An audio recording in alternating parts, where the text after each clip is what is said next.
Lave radio. It's even louder than me. Hey, wait a minute. That can't be right.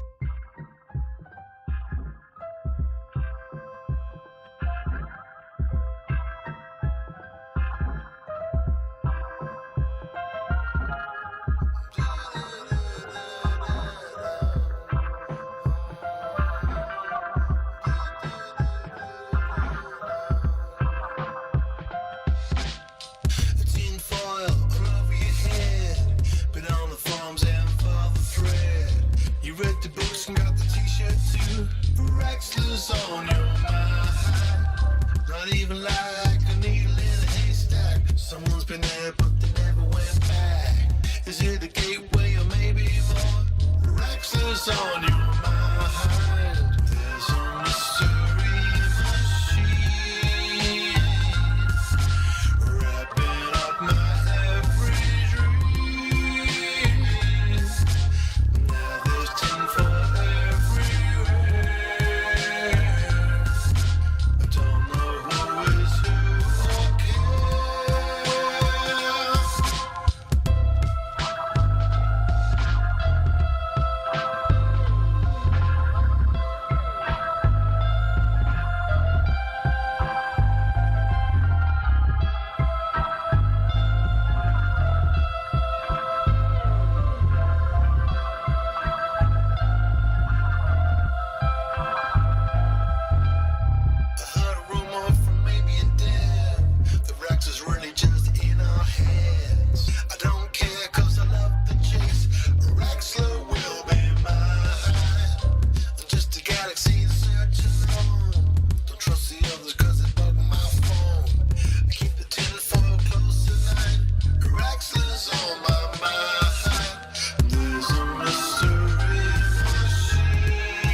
Previously on the Dex Legacy, the unwelcome discovery that the International Confederation of World Leaders would be meeting on Dex Island in 1 week's time posed a temporary challenge to Nathaniel Dex's state of equilibrium.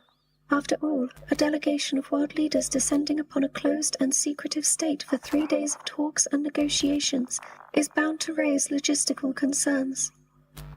Fortunately, he and Tristan were able to formulate a plan that would solve all. Unfortunately, the plan relies heavily on the availability of most Dex resources. Thanks to Isra's blunt solution to her emotional challenges related to Ren's escape plan, both Dex resources and Nathaniel's state of equilibrium are about to be stretched to new extremes.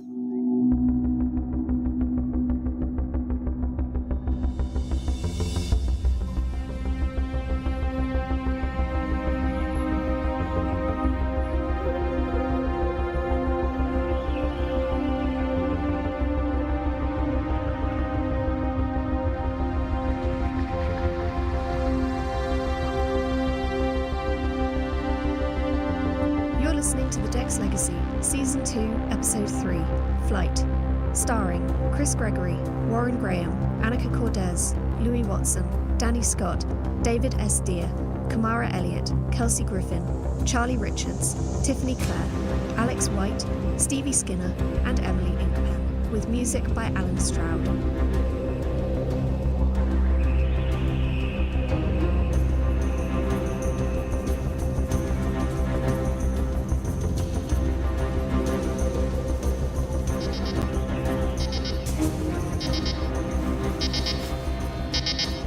What is it, Otto?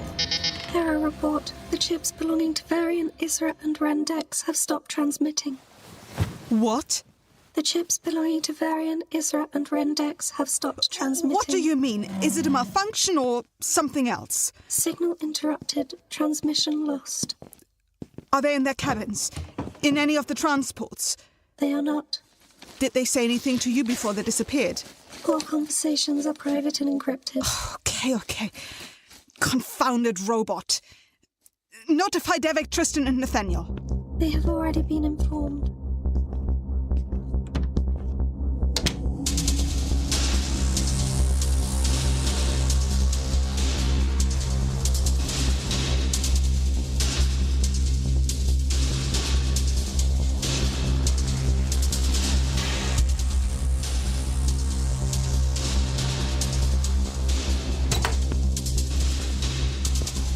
Tristan, you're already here.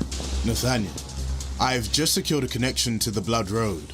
We need to know if they were taken, or if they ran. How would they disable their chips? All 3 chips. I don't know. How would anyone?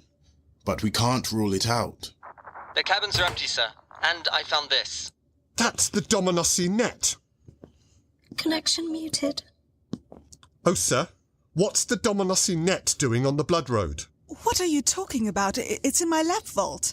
Then what do you call that? I call that the Dominossi net, or a net of the same design.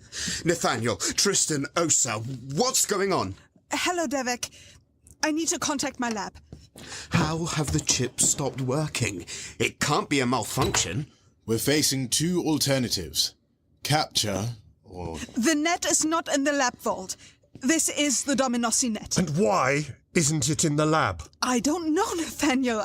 I told one of my scientists to lock it in a secure vault. It is now missing. Call them here. I will speak to them myself. I can deal with... Clearly, you can't deal with anything. Call them. Immediately.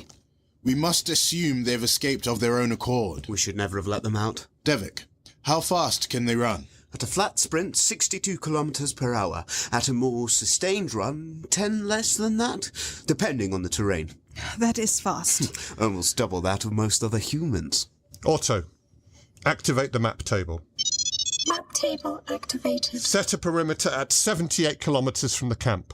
We'll widen our search area in 30 minutes. Where will they go? Well, that's what we need to establish. They will either go north and aim for Argon, or south through Eterra on their way to the Jakrit Undercity. The most populated or least populated places on the planet. They could have reached Notorin or Yit Nerissa already. I have eyes there, and in most other North Eterran towns since this conflict on the Blood Road began. If they're making for Argon, they'll have to get past the mountains first. I have eyes in Port Nova. I doubt they tried to cross the mountains on foot into North Jakra. They're too well known there, and they'd be visible from the air. Tristan, I want your agents in North Jakra on alert as well, just in case. Don't worry. I'll mobilize them all. But I am worried. And with good reason. How far do you think they've got? It depends which direction they went in. Otto, get me Idris. Connection request. Idris Morroweather. Good morning, Nathaniel. How can I help? Private channel, now. Yep. Go ahead. Varian, Isra and Ren are missing. I need your pilots mobilized for a search along the mountains, over them, everywhere. Missing? Have they been captured? At this point, we're assuming they've left of their own accord. They'll be covering ground fast. I'll get the swarm out now. Good. Connection terminated. At least you'll be able to see them easily enough if they've gone into Eterra. We can't fly into a Terran airspace. Even if we explained the situation. Devik, the last thing we want is for the world to know about this. But surely, Nathaniel, a joint effort to find them would... If another country seizes them, they will be taken to a foreign lab and they will never see the light of day again. They will. Because I'll go and get them. You would go personally? Of course, Osa. We just need a lead. Tristan, how can we get a lead if we can't track them? And what if Eterra does find them? North Jakra have paid us to fight the Eterrans. But if the Eterrans have the children and use them as leverage against us, that would seriously damage our reputation. You will get me solutions or nothing. I refuse to have my head filled with questions at this time. You will track them. You will find them. You will bring them back here to me. There is no alternative. Do I make myself clear? Do you know how much they've cost me? Just to hand them over to another government laboratory. The International Confederation is coming here in a few days. And if any of them find out what we've been doing here, there will be no more International Confederation. There'll be no more Dex Island. No more of anything. Because in making them, we've broken every international law on human rights ever written. The only reason they haven't shut us down yet is because there's no evidence to suggest that our experiments hurt people. One conversation with those three, and that's it. Party over. Every country on this planet breaks human rights codes in the interest of research. Every day. But their leaders maintain enough distance to claim plausible deniability. I do not have that luxury. They are my children. For the sake of the gods. They're my children. In Fenros, I had to adopt them so we could use them. Being their father gave me freedom from higher level scrutiny. But now that we're our own country, with our own freedoms, they're tied to me, and I cannot deny them. Oh, sir, why are you still here? Get back to your lab and get me answers. I will. We can track them. It will take longer, but I have eyes everywhere, and Varian, Isra, and Ren are not trained to blend in. They've never gone undercover before. Find them. Bring them home. Then I'll decide what to do with them.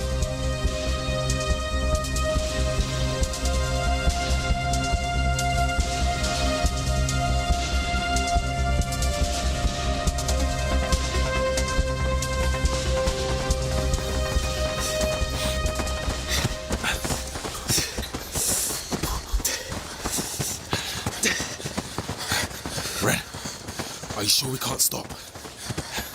We should refill our flasks. We can't, Varian. Agents, we keep going. Varian's right, Ren. We can't keep this up forever. Auto bought us time, but it took us an hour to creep through Terran lines unseen. We can't afford to stop yet. There's another road up ahead, but we can't just run up and over it. Let's stop and talk about this.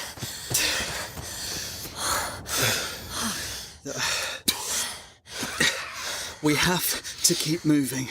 We just can't keep going and going. We have stims. We need to keep taking them and keep covering ground. Ren, you're talking about flat running for days. Ren, we can't. Don't you understand?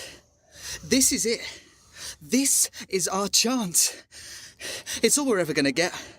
And they're already looking for us. That means perimeters. It means searches. It means every agent on the planet has been put on high alert. Ren, we can't run at a flat sprint for days on end. If we run through tomorrow and then rest, we can save some stims in case they catch up with us. And we have to fight. If we have to fight, then it's already too late. Ren's right. We have to outrun them. Get down. What is it? That transport.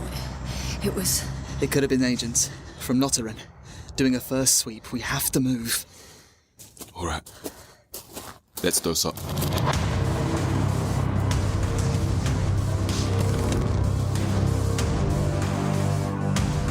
Thank you for listening to the Dex Legacy, a proud member of Apollo Plus.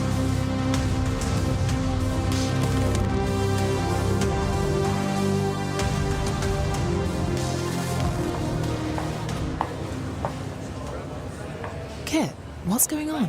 Morning, Val. No idea yet. There's no brief, no nothing. Not sure what the doctor's doing here either. Dr. Devek? Yeah, that's unusual. Every one of you is a Dex agent. A ghost. You do not exist. Your lives are without record or note, and you will pass from the world having left no mark upon it. But before that time comes, you will recover the President's children. Oh, gods.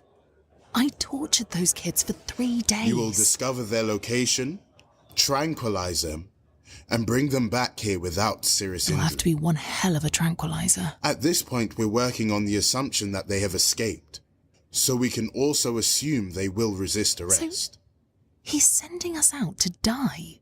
They can't be that bad. Your instructions are to locate, report location, target and tranquilize at a safe distance, and approach only when you are absolutely certain the drugs have taken effect. All right, maybe they are that bad. Devik. Each of you will be armed with a set of tranquilizer darts and a gun. Do not use these tranquilizers on anyone other than your 3 targets. At this dose, a person of standard anatomy will die instantly. You may need to fire more than 1 shot. Now, their uniforms are lined with Gossan plates and are fitted with a Gossan collar, so it will be impractical to aim for the neck. A diagram of the specific weak points is included in the brief. Study it and don't miss. They're so quick. Anyone who does miss is dead. I've mobilized the agents I have in the field. I'm sending all of you to different locations to support the efforts already underway. Briefs are now available in your files. Valentina, Kit, stay. The rest of you, go. I'm sending you to the Blood Road. I need you to investigate the scene and question the soldiers there. Yes, sir. You think they would be in cooperation with the fugitives, sir? I think it likely that at least one of them will know something. You must persuade them to share it. When you say persuade? I mean what I say. Find out who they are and do what you need to do to make them talk. Yes, sir. Kit, I may need you to deal with the North Jakran Command. I'll have more information for you later. Yes, sir. When we have a concrete lead, I will make contact and you will join the effort to locate and disable. Sir, as lead interrogator during the torture test, this wouldn't be my first exposure to the President's children. So? I hurt them then. If they see me now, they will kill me. That's a risk I'm willing to take. Will this be a problem, Vardy? Will you be unfit to serve the Dex state? No, sir. I live to serve, sir. Good. Now go.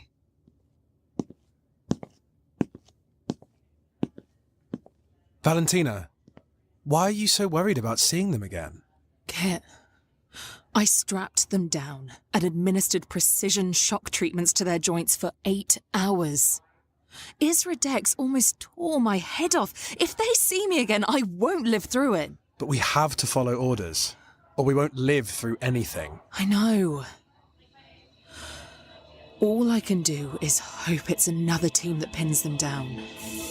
The closer we are to those kids, the closer we are to death. Noted.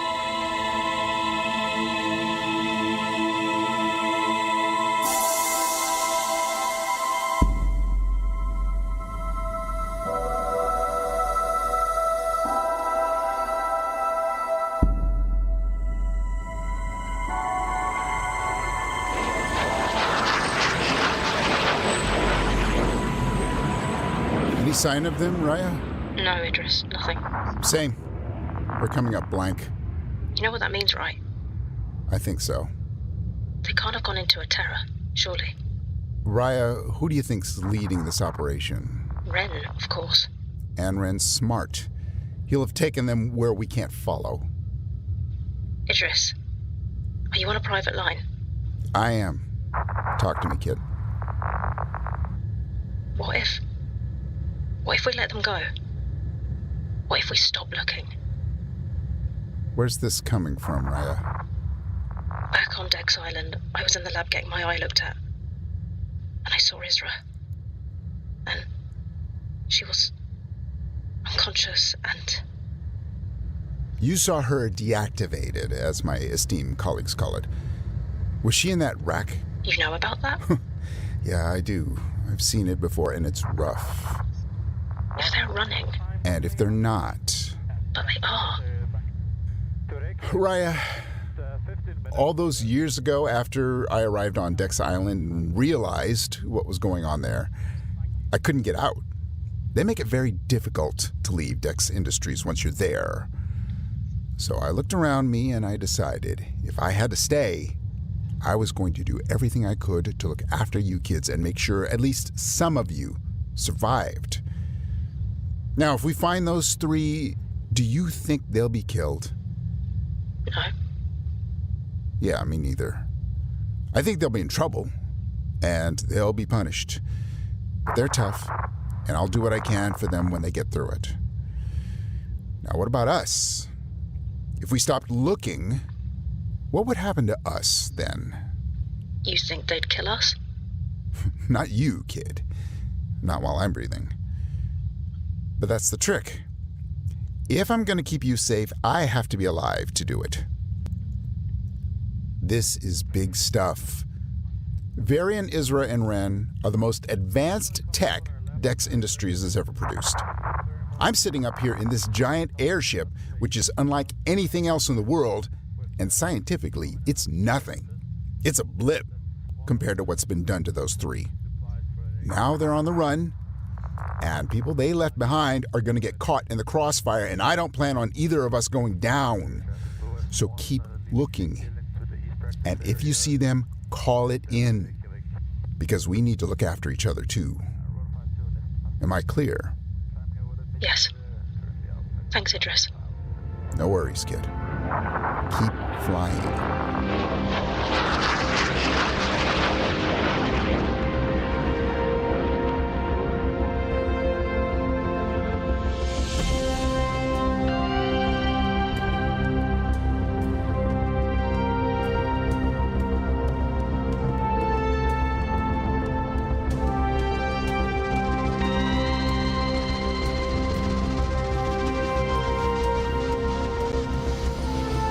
Tristan, you sent your lead investigator to the Blood Road to get information from the other soldiers. Yes, Devic. What of it? Slight concern only. If we lose Varian, Isra, and Ren, those other soldiers will be the best we've got. They will not be hurt, Devic. Valentina is persuasive. Yes, I've seen her work. I just... Tristan? Osa. What will Nathaniel do to them? To Varian, Isra, and Ren? That's not our business. They're his children. They are our children. You think he sees any of this as ours? They're running for a reason, Tristan. If they had no reason to, we wouldn't be in this mess. If they had no reason to? What if they didn't have the means to? Where's your scientist, Osa? The one who failed to secure the net?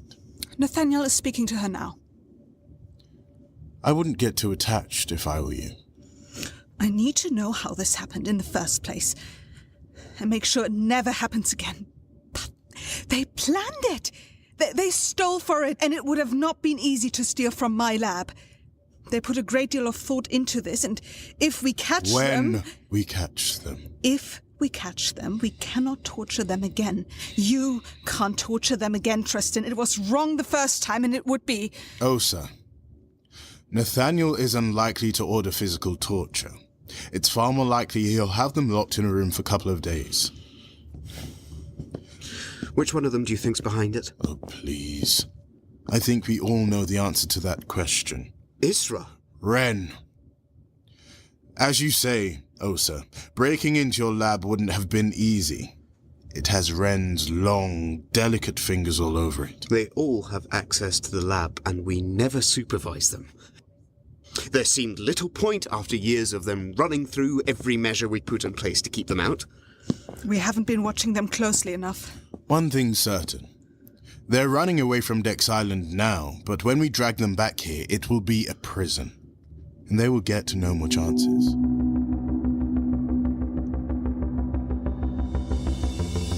In Season 2, Episode 3 of The Dex Legacy, you heard Chris Gregory as Nathaniel Dex, Warren Graham as Tristan Crail, Annika Cordes as Dr. Osis Rivastava, Louis Watson as Dr. Devic Shah, Danny Scott as Ash, David S. Deer as Idris Murrayweather, Kamara Elliott as Varian Dex, Kelsey Griffin as Isra Dex, Charlie Richards as Ren Dex, Tiffany Clare as Valentina Vardy, Alex White as Kit Johansson, Stevie Skinner as Raya, and Emily Inkpen as Otto, with music by Dr. Alan Stroud.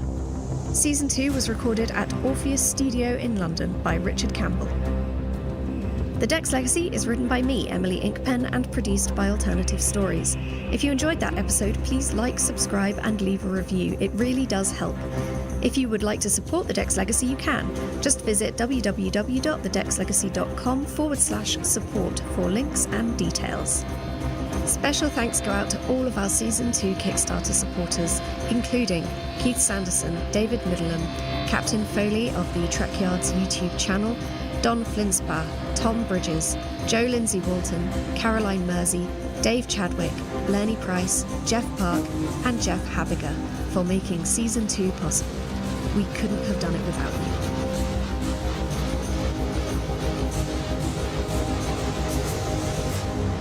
If you can't wait to know what happens next in Season 2 of the Dex Legacy, you don't have to. You can buy the entire Season 2 box set in higher quality audio than you'll hear in our podcast feed and without ads by going to our website, thedexlegacy.com, and selecting support. There's also a link in our show notes that will take you straight there.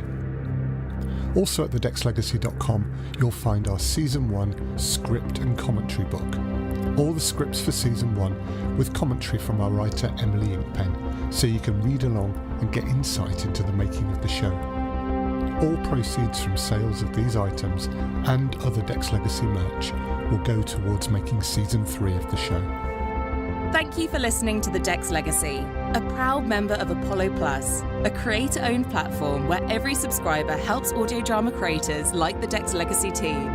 Subscribers get to listen ad-free to their favourite drama and fiction shows and gain access to exclusive bonus content.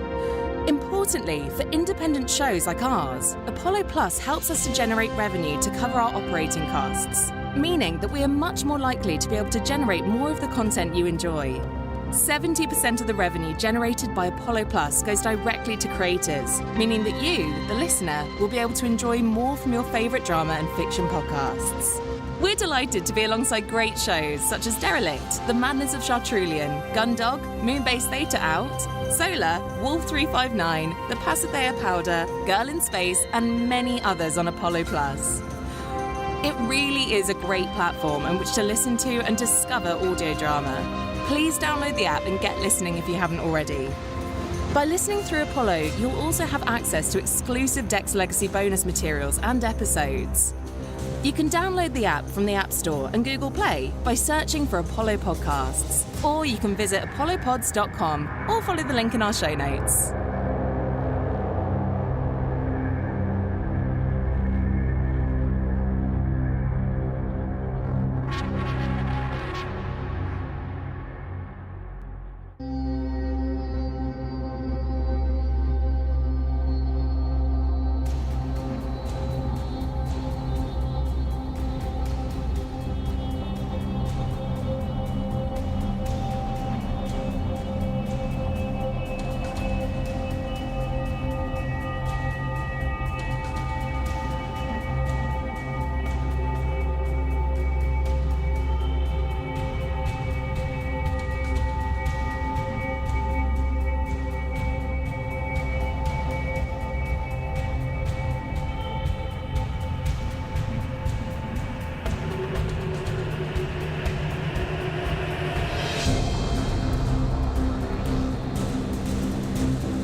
Welcome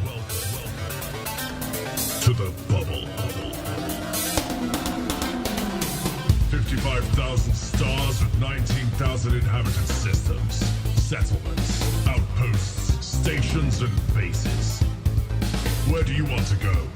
What do you want to see? Well, we can take you there. If you're too poor to own a spaceship, Apex Interstellar. What are you waiting for? No, is this thing finished? Get out of my way! Have you been missold PPI? Python Protection Insurance was missold if you didn't want it, ask for it, or need it. I was missold Python Protection Insurance and I got a claim worth 3,000 credits. At Cowell & McGrath, we are ready to pursue claims for pilots who were sold PPI, even though they didn't have an escape pod. When my partner's ship was destroyed, the insurance became invalid. I settled out of court for enough credits to restart my narcotics and weapons shipping business. Millions have been missold Python Protection Insurance they can never claim, simply because they don't have an escape pod. Why should you pay for not reading the small print? My husband was missold PPI. As a result of our claim, we now own Jupiter. Cowell & McGrath, turning your carelessness into profitable lawsuits.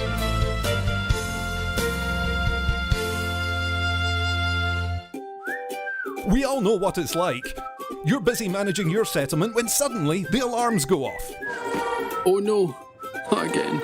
That's right. A commander with a Federation naval rank of Admiral, an Imperial King no less, has landed in a ship worth over 100 million credits and is killing all your staff, while they look around for a 10 credit adhesive to glue an upgraded scope to their 100,000 credit assault rifle. They fly away with their super glue and you're left with a problem. How are you going to get your agricultural plant back up and running? How am I going to get my plant up and running? How are you going to find staff at short notice? How am I going to find staff at short notice? How are you going to deal with all those bodies? There's bodies everywhere, and they've stained the carpet.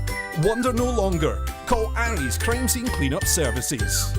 Hello, I'm Harry, from Harry's Mine.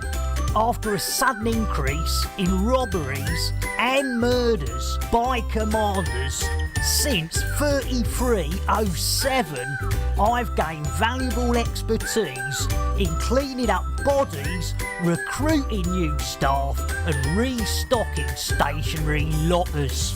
Now you can benefit from my experience by signing up to our Crime Scene Cleanup Service subscription plan. That's right. For only a small monthly fee, when your settlement alarms are activated, our rapid response cleanup crew will be dispatched, along with our patented Cadaver Scoop 150. The Cadaver Scoop 150 can be mounted to surface reconnaissance vehicles and skimmers to make tidying up your settlement a breeze. Wow, the bodies are gone. Our recruitment team has potential new employees on standby across the galaxy, ready to fill your vacant roles in security, logistics, administration, processing, and more. My plant's operational again. Thanks, Aries Crime Scenes Cleanup Services. Aries Crime Scene Cleanup Services. We'll have your settlement as good as new before the next ship arrives. Cadaver Scoop 150 disposal bags sold separately.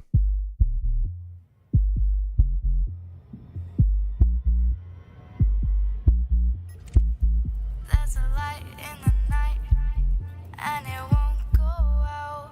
Now I found you. There's a heat so close that I never feel cold. Now I found you. I was alone, out in the dark. Then I saw hollow squares all around. Oh, now the calms call my name every night. Now I found you in the depths, gazing brightly at the neutron star. We share the field, scooping jackoons, leaping to the edges of the night. Oh, I was alone, out in the dark. Then I saw hollow squares all around. Oh, I was alone, out in the dark. Heaven was all around. Oh,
together. Get ready.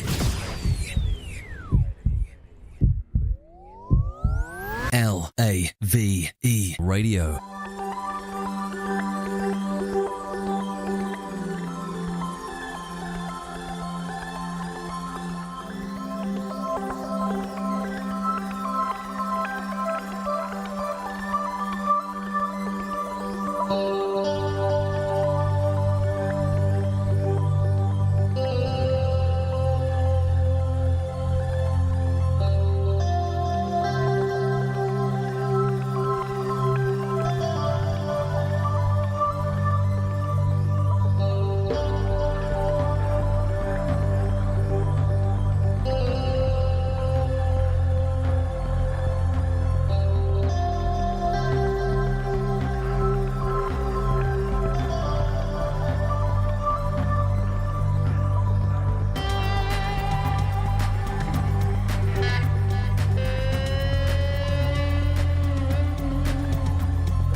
Hello and welcome to Lave Radio. Greetings and welcome to Lave Radio. Greetings, Commanders. Greetings, Commanders. The show that talks about the universe of Elite and the development of the computer game Elite 4, known as Elite Dangerous, and the fantastic community that surrounds it. Broadcast from the current Sidewinder and hosted by a vending machine technician. A place of nonsense and innuendo for forum dads. A self-contained podcast 2 hours long. Transmitting to every corner of the galaxy. It's even louder than me. The hottest show this side of Dizzo. The name of the place. Lave Radio. Lave Radio. Lave Radio. Lave Radio.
Greetings, Commanders, and welcome to episode 471 of Lave Radio, the show that likes to talk about the universe of Elite and the fantastic community that surrounds it. I'm your host, Commander Phoenix Defire, otherwise known as Colin Ford, Chief Archivist of Lave Station, and joining me in the orange Sidewinder bar for this episode takes a deep breath and would like to say hello to our Head of Health and Safety, Commander Ed Levice, otherwise known as Ben Moss-Woodard. Right, I do hope that everybody has brought their own lubrication. Off to a classy start. That's what you want to know. Staff Liaison Officer, Commander Psychic. So just to clarify, we're starting the orgy now and not later. I thought we started it 10 minutes ago. That's a very good point, Ben. Sorry. We've got our SRV Banksy. That would be Commander Alec Turner. Can we open a window in here, please? It's getting terribly stuffy. We'd also like to welcome and also apologise to, from the broadcast, we've got Commander Scorpius. Why does everything hurt? We also have the wonderful Peter Witherspoon. Good evening, everyone. Let's see that. That's classy, you see. That's classy. We also have Commander Beetlejude. Hey up. And not so classy. Hey. Too northern. Mean. I thought that's really mean. From the other side of the pond, we also have the music maestro that's JN Tracks from the Loose Screws. Hello, fellow kids. Hello. I hope you're not giving you the wrong impression of the people over here so far. Actually, you're probably giving you the right impression, really, to be honest. How many 400-something episodes? I think I have all the impressions. Yeah, and hopefully we'll have Tony from the Guard Frequency popping along later. Because, well, it's the last Lave Radio of the year, and we thought we'd have a big end-of-year party. So if you wish, you can join us live. We are hanging out in-game at Lave Station. There's various people standing around the bar trying to be intelligent-looking.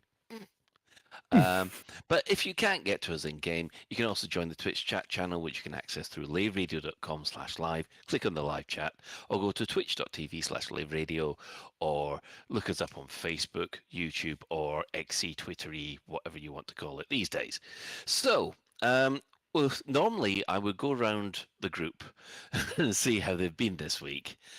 But if I did this, then it would be a case of, and then good night. So, we'll quickly move on to what's been happening in the development news. Well, there's been two things that have happened, really.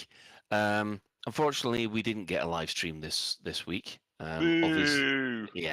Obviously for with all the stuff that's going on at Frontier at the moment, we think that they've got other priorities at the moment, but they did say they hope to be back to a proper schedule next year, or in the new year rather. So we'll wait and see how that turns out. Next Christmas? let's hope not, because there's a few things that people want to talk about. But in order to keep everybody happy, we have the Ark Festive Countdown is back. So this is the bonus arcs that, if you have been playing Elite Dangerous, you might have noticed them actually appearing in your message box. And yes, so by now we're up to the 200 arcs per day freebie. And then on for the 23rd and the 24th, you get 400 arcs. And then finally, on the 25th of December, you get a whole 500 arcs, which will buy you something. A tattoo. It buys more than a tattoo. Shades, anybody? 2 tattoos. Can you get anything for 3,000 arcs? Oh yeah, you can certainly get some decent ship skins for that. Have you done the sunspin? Is that what it adds up to? Oh, it is. Sorry, I've just read it. It is, yes. It adds up to 3,300 arcs. How much is a cactus? That's like a ship skin on sale. Well, actually, no. It depends on the ship skin. Sure, but like the premium ones that do go on sale, like, you know, Okay, they're not yeah. everyday Yes, well- ones. Some of them are cheap, like 600 or something. Yeah, Can we that's, get a that's teapot? normally. Ephesus Wanton. Pardon? A teapot? Ephesus, a teapot. We don't. There's not a teapot. There's not. Not a even teapot. chocolate ones. What he's done there is he's confused you, Ben, and I understand because that happens quite a lot. It's easy. Yeah, and right. He's obviously used the Britishness against us. So moving on. Right. So that's the basic. That is development news. Nothing new to report. We did have the patch last week. Everything seems to nothing new has been sprung up from that. Although there is a lot of complaints about this. The federal, the authorities shooting on clear people. That seems to be quite annoying, or getting people's hackles up. But right, community news. What has the community been up to? Well, we've had quite a lot actually. We've had a nice video from Stargoid, which you can find on Twittery X or whatever it is, and yeah. He's been looking at the last year, just quickly. Has anybody seen that one? Yes, I posted that. I thought it was, yeah, it's nice. It sort of has an odd beginning. For anyone that doesn't know Stargoid, on Twitter, Stargoid plays the role of being a Thargoid. In fact, if I understand his video correctly, he's the Thargoid attached to the back of a commander's head. I might admit, right, okay. But it's a nice video. He talks for a bit and then it cuts to a very nice music video that was worth shouting out. It's good. Excellent. We also have the T10 Spire run, which was filmed and edited by Rosefine. I must admit, I've seen the first 15 minutes, well, first 5 minutes of this. It's really good. I didn't think you could do this in the T10. It's brilliant. What I found myself thinking of is how did you get that shot? I kept seeing shots and thinking, were they doing a Burr and Reaney and getting someone else to film it, or did they somehow manage to get all these shots?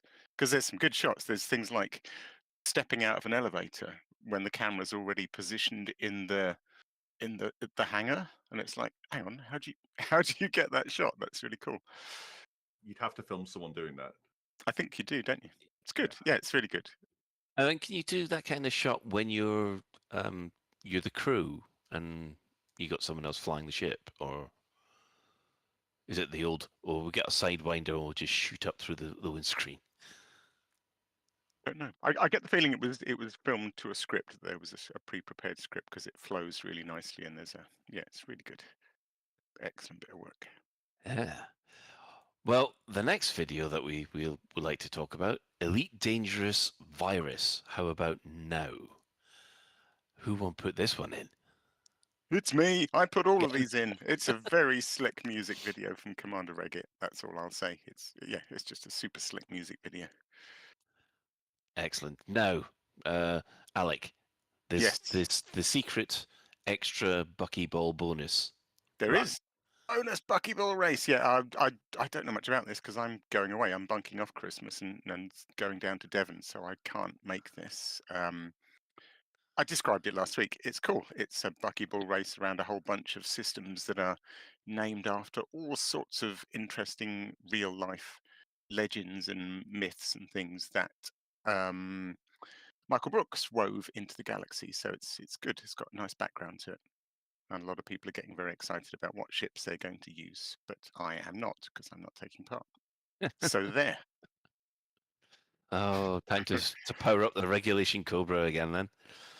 Right. And also, the Elite Racers are back. Yes, can I take this? Because this is really good news, actually. This is really good news. So we often get people coming to Buckyball saying that they want to do live racing. They want to go to a canyon and go hooning around a canyon with a bunch of folks.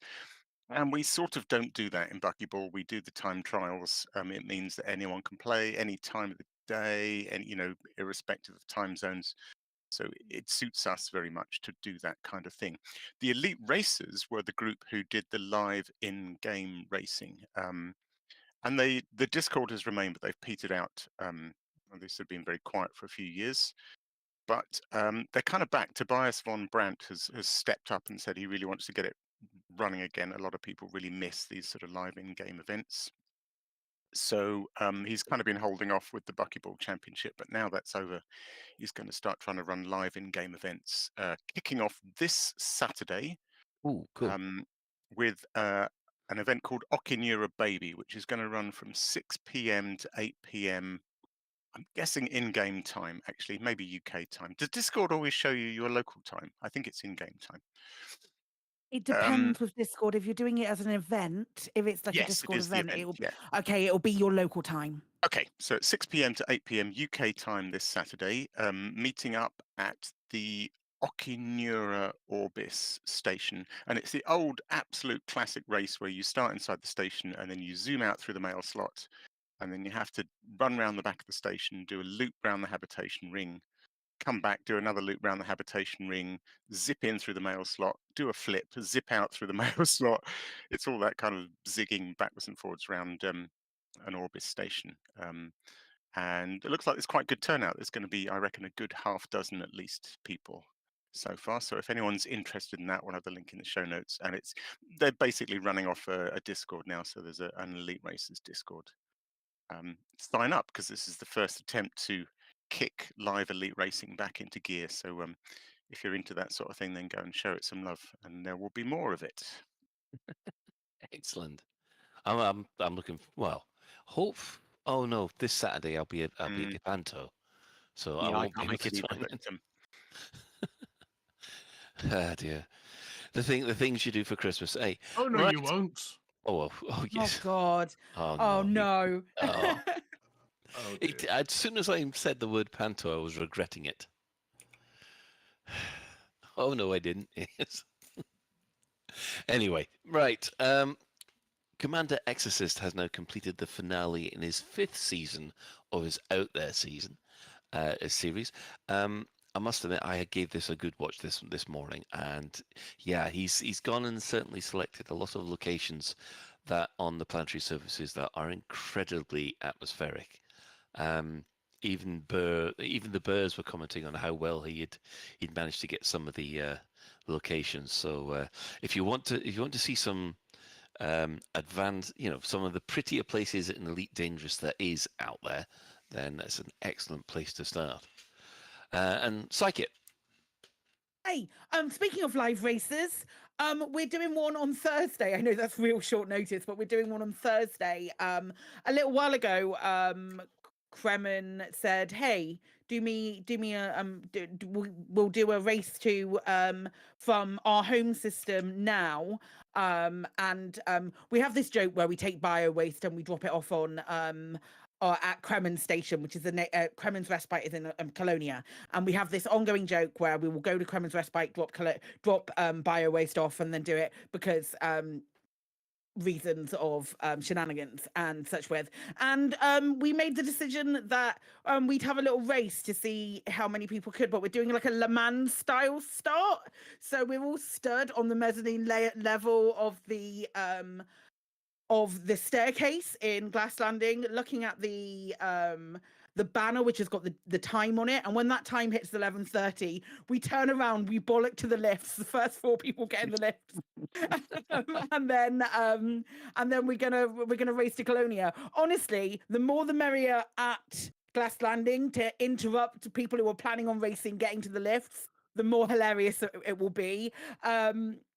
But there's a few of us going to be doing a lovely 2 to 3 hour jaunt just to Colonia to deliver some bio waste to Kremen's Respite on Thursday over lunchtime, and it'll be a lovely time. It'll be a lovely time, and I have everything crossed that I'm going to win.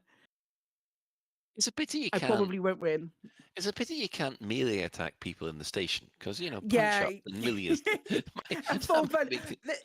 The bigger sabotage is going to be like whoever gets to the lifts and calls the list first. That's going to be the thing that's the thing that I will get the most frustrated about throughout the whole endeavor, I believe. But it feels like it's going to be really fun, and it's just a bit of a laugh.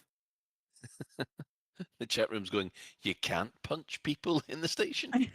I mean, you can certainly try. Yeah. That's on the wish list, isn't it? Maybe when one of the devs leaves, all of a sudden, I'm giving the punch option.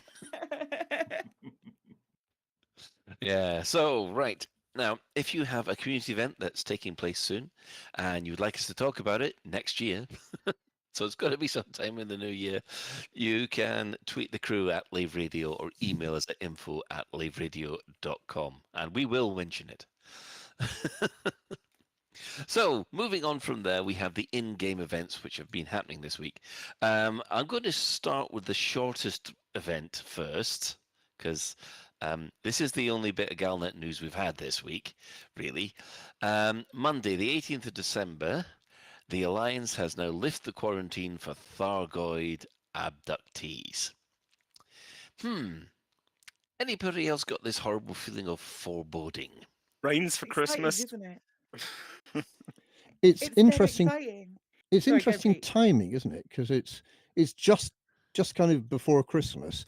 If folks are being released back into the community that might be carrying a virus or might be zombies or might be whatever, then when is this all going to play out? Are we going to get something happening on Thursday that's going to last over Christmas, or is it going to be a slightly slower burn sort of thing that we won't get the payoff until the new year? It leaves me kind of slightly, I don't know, unsure about what the timescale is for whatever this storyline is going to be. Are we waiting for a Thargoid call or something? Suddenly there's a new Thargoid sound heard on the waves or throughout the galaxy, and suddenly all of these sleeper agents are activated. The wake word. In February. Yes. Or even worse, it's all Christmas Day. We're all sat down to eat the turkey, and then someone says, brains. No, we sit down to eat the turkey, and then someone does a what's his name from Alien? Starts having a bit of a fit on the kitchen table. A spooky plot has actually said, no, it's more like Order 66. Kane from Alien. There'll be a Thargoid out there going, do it. Wow. Right, so, yeah, we wait to see whether or not it'll still be a safe Christmas and a happy New Year for us all. Well, considering lately things have been happening on updates, right? We don't really have an update and then several weeks later content happens, right? So yeah, I feel like we're safe to tear down a wall. Yeah, it's good. It's just wait and see, I guess. So, but that's not the only thing that has been happening this week. We've had a Christmas event. So we've got to help Harksing's gifts reach recipients. I haven't actually had a chance to do this yet, due to real life getting in the way. Who has, and who would like to take us through it? I can take you through it. It was really fun. I really enjoyed it. I love shit like this. It's really fun. I love it when Frontier do this nonsense. It was a very, what's the word? Is it loquacious? Is that when they talk a lot and have a big vocabulary? It was a very me not being one of those people, but it was a very full of many different potentially lots of big words. He did lots of big words. He used big words when short words could have sufficed. But there was a series of 6 messages that you got, and not only was it just a case of just visiting places this time, it was a case that you had to go and actually physically deliver the parcels. Have they done that before? Somebody let me know. It was the Sandra Cause thing last year. Did we have to deliver stuff last year, or did we just visit it? Exactly the same thing. Pick up 6 Christmas presents, take them to 6 places. Was the code different? Yeah, the code in each of the messages, the code was slightly different. There were a couple of different apps. It was all effectively substitution ciphers or shift ciphers, things like that. Relatively easy to work out, either by using a website, making it yourself, making a way to decode it yourself, Ben, or using a pen and paper, Pete. Yay. Repeating. Go pen and paper work. Or just using decode and doing it yourself because you didn't want to spend hours doing it on stream. But yeah, it was really fun. There were a couple of different messages that went through. Different folks who kind of famous people within the galaxy. And it was just funny. It was funny and irreverent. And I highly recommend doing it because some of the rewards that you get were really good. I really loved good, the nice rewards. comments that the recipients gave back. Yeah. No spoilers, but I loved them. The presents were all kind of unwanted, weren't they, in various amusing ways? Yeah, I mean, I did appreciate the one like, don't ever contact me again. Yes, right. I like Just Many Horses one for sure. What unleashed is this? Is it a statue, a robot? Doesn't look. Oh my god! Now it's singing. What a unique melody. I wonder if he's given me any instructions how to turn the bloody thing off.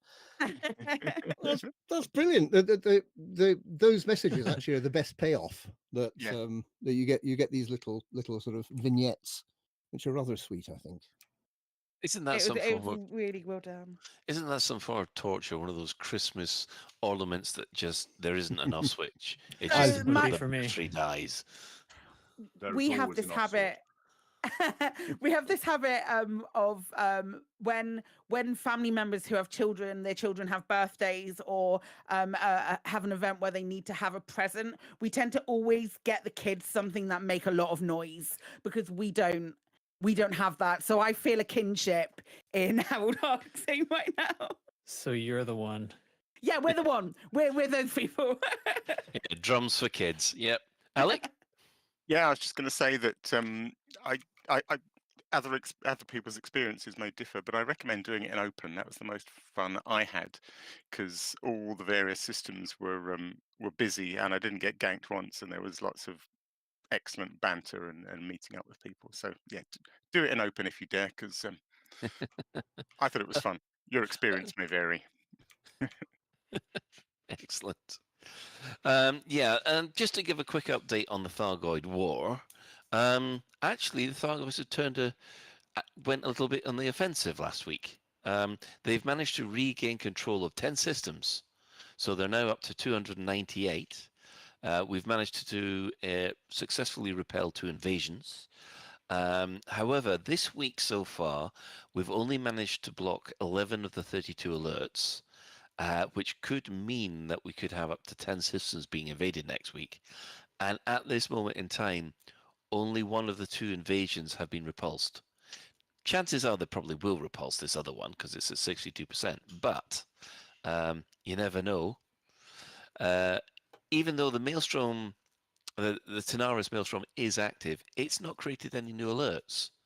It's just sort of, right, that's it. It's kind of isolated. No new alerts are coming out from there. So I need some clarification that, once all it's been cleared around there, that nothing new happens. But it does seem that it's just sat there bubbling away as it does. Is Tyrannus one of the ones that was fully cleared? Yes, but that was the one. Yeah. Yeah, it's not putting out any new alerts. Everybody was thinking, right, okay, it's still going to put out 10 alerts every week, but none of the systems around it come under an alert. Perhaps it's sulking. Or they could be all still in recovery, so they're not available yet.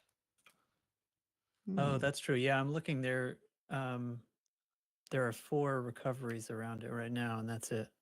Yeah, but even then, surely there'd be another 6 possible systems they could go for. Yeah, I think I had the wrong information. I'd misunderstood it. That I thought all the Titans had started producing more alerts after the most recent change, but I guess it's not this one, so something's different. Yeah. So again, we'll just have to wait and see how things pan out on the Thursday tick. So it's that time of the week again. Score alert!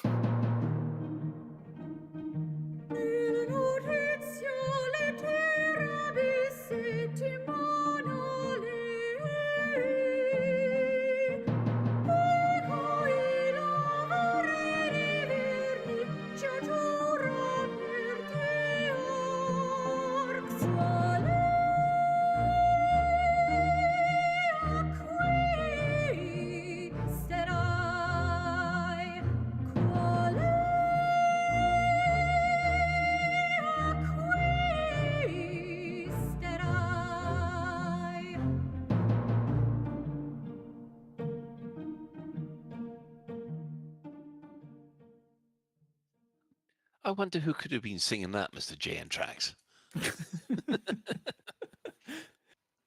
Yes, Anyway, yes. yeah. Okay, we don't have anything new in the store this week, unfortunately. However, Twitch drops are available to anybody who's watching someone who's streaming Elite. These include the Snowfall Chestnut paint jobs, which will be available until Thursday, the 11th of January. So these are quite nice. They're available, of course, for the usual Anaconda, Crate Phantom, Type 9, usual lot. The thing I find slightly odd about this, actually, is that these are the ones that we got for free from Sandra Cora's last year. So if we did the same thing as the Harold Harksing one, but last year, you already have these. Oh, That's why I have them already. Well spotted. I don't have them. I like that Type 9 one. But you like anything in a Type 9. That's true.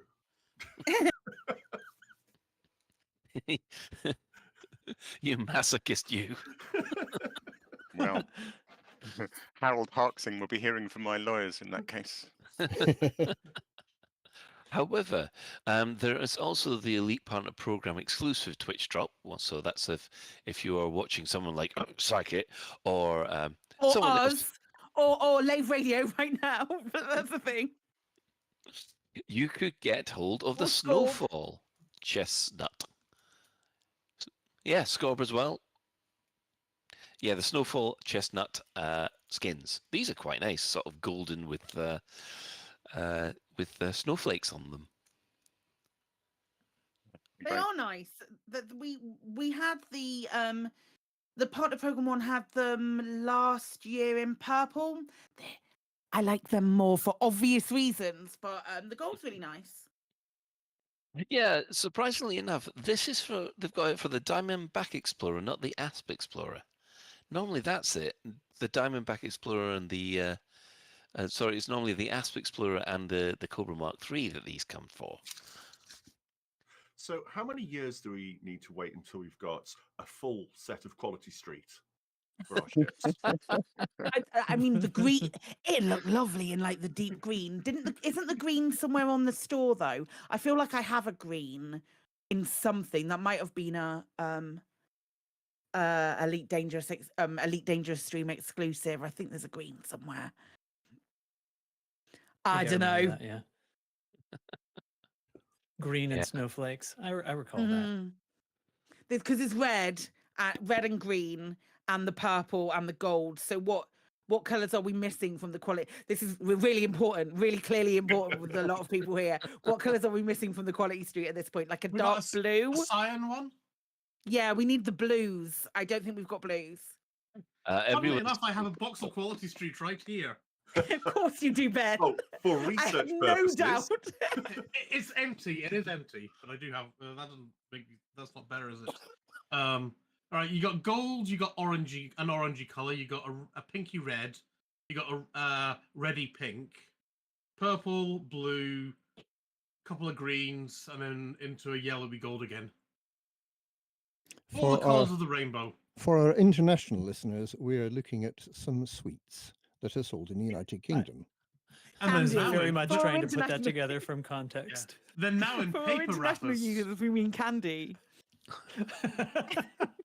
So, hold on, do you not get Quality Streets in America? Of course they don't. No, is that a brand? You don't get Macintosh. Yeah. You don't by get Nestle. good.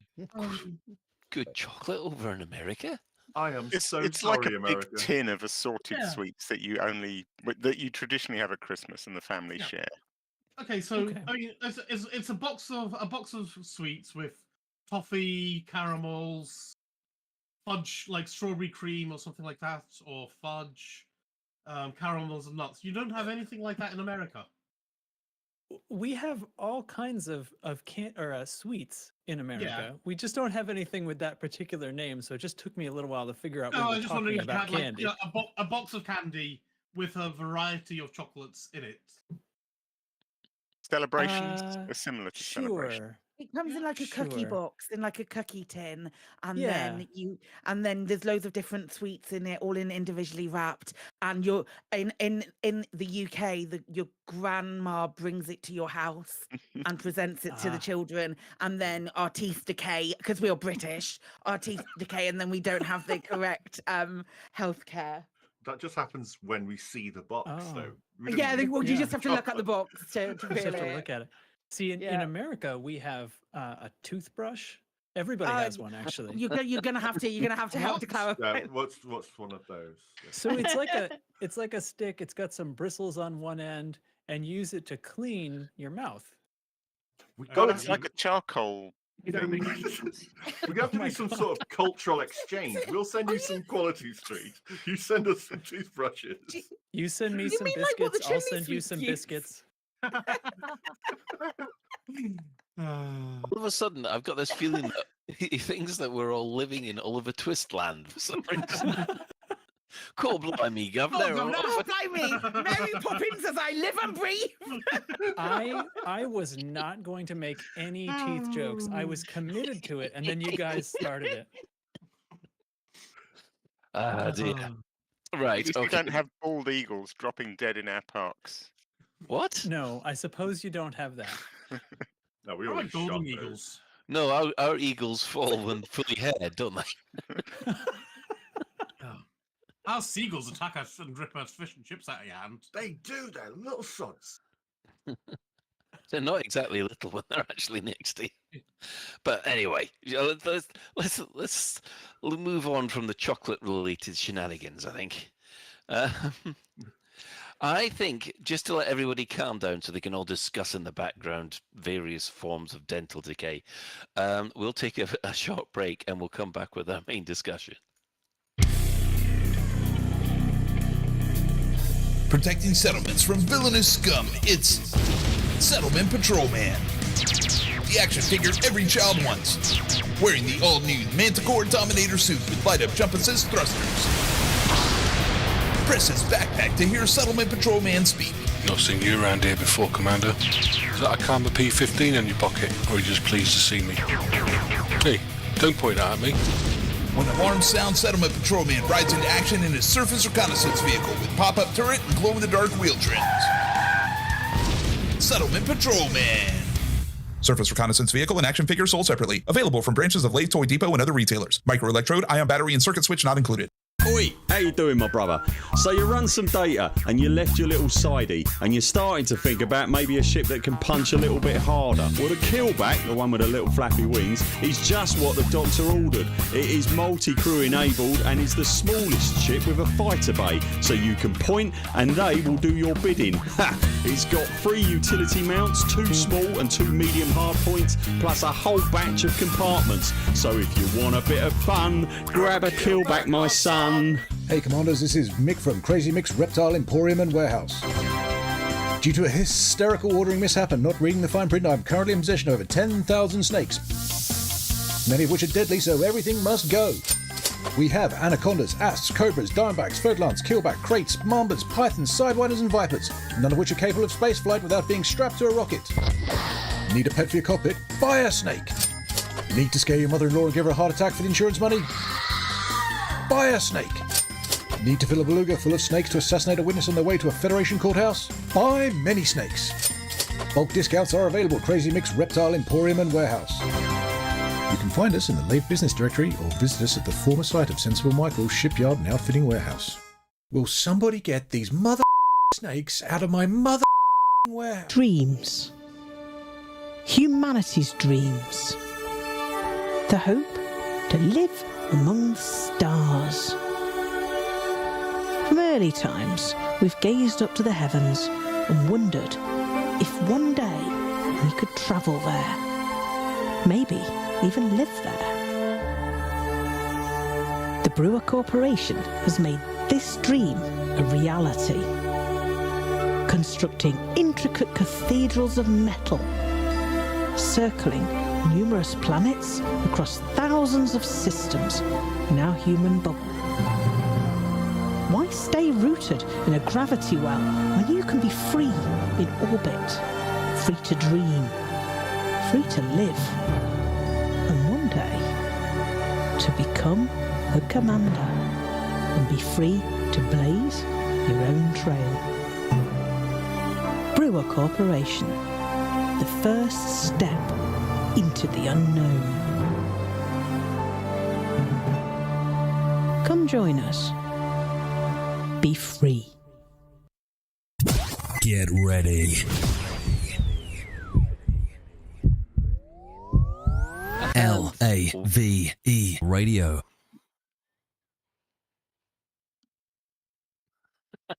And welcome back.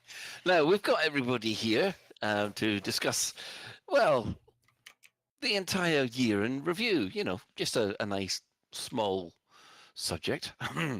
Just see how everybody's been. Yeah, I've been stung by the sting. Yeah.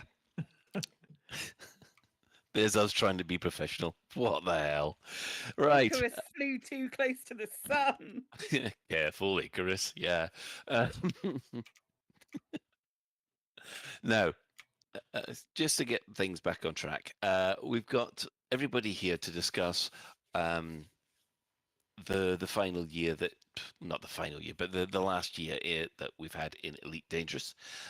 See what their high points have been, and for those of you who are guests, you maybe would like to suggest what you hope to see next year, because we'll probably going into that to a deep dive ourselves later.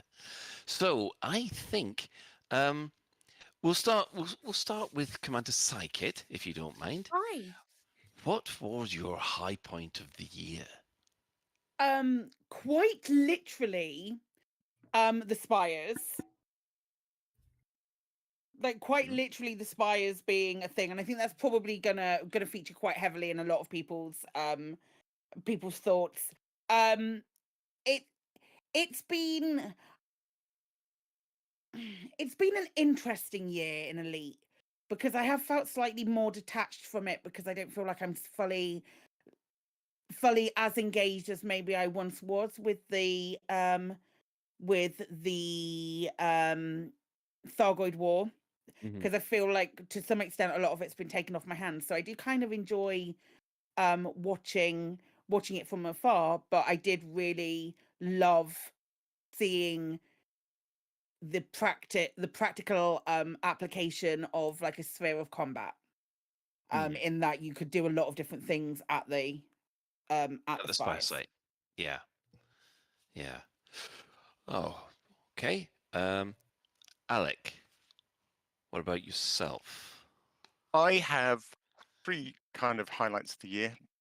There's sort of out of game, in game, but provided by Frontier, and in game provided by the community. Out of game, I really enjoyed the Science Museum event, and even more ECM. Just meeting people is always awesome and lovely, and I can't wait for more of that. In game and provided by Frontier, I'm sort of with Psychic actually. I was going to say finding the Titans at the heart of the Maelstrom. That was good. It was really good. It was a really good reveal. I think the Titans didn't disappoint. But ultimately, by the time they appeared, I was a bit bored of going there. So the Spires went out, because I've had so much fun at the Spire sites, and I think they were a fantastic environment that you can just have so much fun in. But more so, I'd say in-game from the community this year particularly has been really, really special for me. I think it's been another great year of Buckyball, but also discovering ED Copilot and the time trials in there, and racing those and taking part in those. And then at the end of the year, picking up on the Elite Dangerous adventures. Yeah. I've just really enjoyed that stuff. I think the community has really picked up a notch, and it's been great. I've had such fun doing those things. ED Copilot. If I had to pick one, I would say the ED Copilot time trials. I've bloody loved those. Excellent. And finally, Ben, what's been your highlight so far this year? My highlight in sort of following on with Thargoid stuff, but I love the Spires, but my favorite out of all the stuff we've been doing was the when we had the big ground bases and doing stuff at them, especially those evenings when like you and I and maybe a few other folks doing stuff in, especially if you're doing it in VR, and then just plugging in and just flying around cities, killing Thargoids was so much fun. Yeah, I must admit, defending the ports, the planetary ports against Thargoids was it certainly was a highlight to begin with. Yeah. Okay, well, let's move over. We'll say hello to Jay Antrax. Oh, hi. Hi. So, I know you've been Thargoid hunting quite a lot this year. I mean, what's been the highlight so far? It's funny you say that because I actually feel like from a Thargoid combat perspective, for me, it actually was prior to this year. The peak of Thargoid combat happened prior to the event of HIP 22460. Because after that, sure, there was tons of places to find Thargoids and all the big set pieces and stuff like the Titans and the Spire sites, which are very cool in their own way. But I guess this is basically a year ago, right? Or has it been? It's been longer more than a year. Before, more than a year, yeah. Yeah, it's one of the things. Yeah, go on. No, it's all right. So I kind of, we still do a bit of Thargoid combat here and there, but then again, for a while, all the invasions were gone, and now maybe some of them are coming back and things like that. So I don't know. I've been rather spread out. I got, let's see, in this year, I don't know. I finally figured out how to build ships with enhanced performance thrusters correctly to correctly utilize them. So I just, for some reason, have this unending interest in really detailed shipbuilding, and that hasn't changed at all. So little 700 meters a second fighters that can take down much larger ships and stuff. Some of that has been the most fun things. And we set up events where everybody has to fly a tiny ship, and we do massive combat furballs and stuff like that. So that's sort of been bigger, and I have done plenty of Spire site stuff and Thargoid Titan stuff just to see what it's like. Really, really cool set pieces, but it hasn't held my attention as much as just going, oh, all right, well, let's just go back to the rest of the game is still there after all. And so it's kind of, for a little bit, I guess it took, I guess what I remember is this reminder that the rest of the game is still there. And even if I'm not totally jammed about fighting Thargoids or there are no invasions right now or something, it's like, okay, it all still exists and is still running, which I do find myself having to repeat sometimes to people who, what's the comment that every time an update comes out, all it has is Thargoid content in it? But yeah. Nothing's being subtracted. No, that's the game still rules. So, yeah. So, going forward in the next year, what would you actually like to see them do or put in? Me personally? Yeah, just you personally. Because I have something for this. Do you know? Leash. If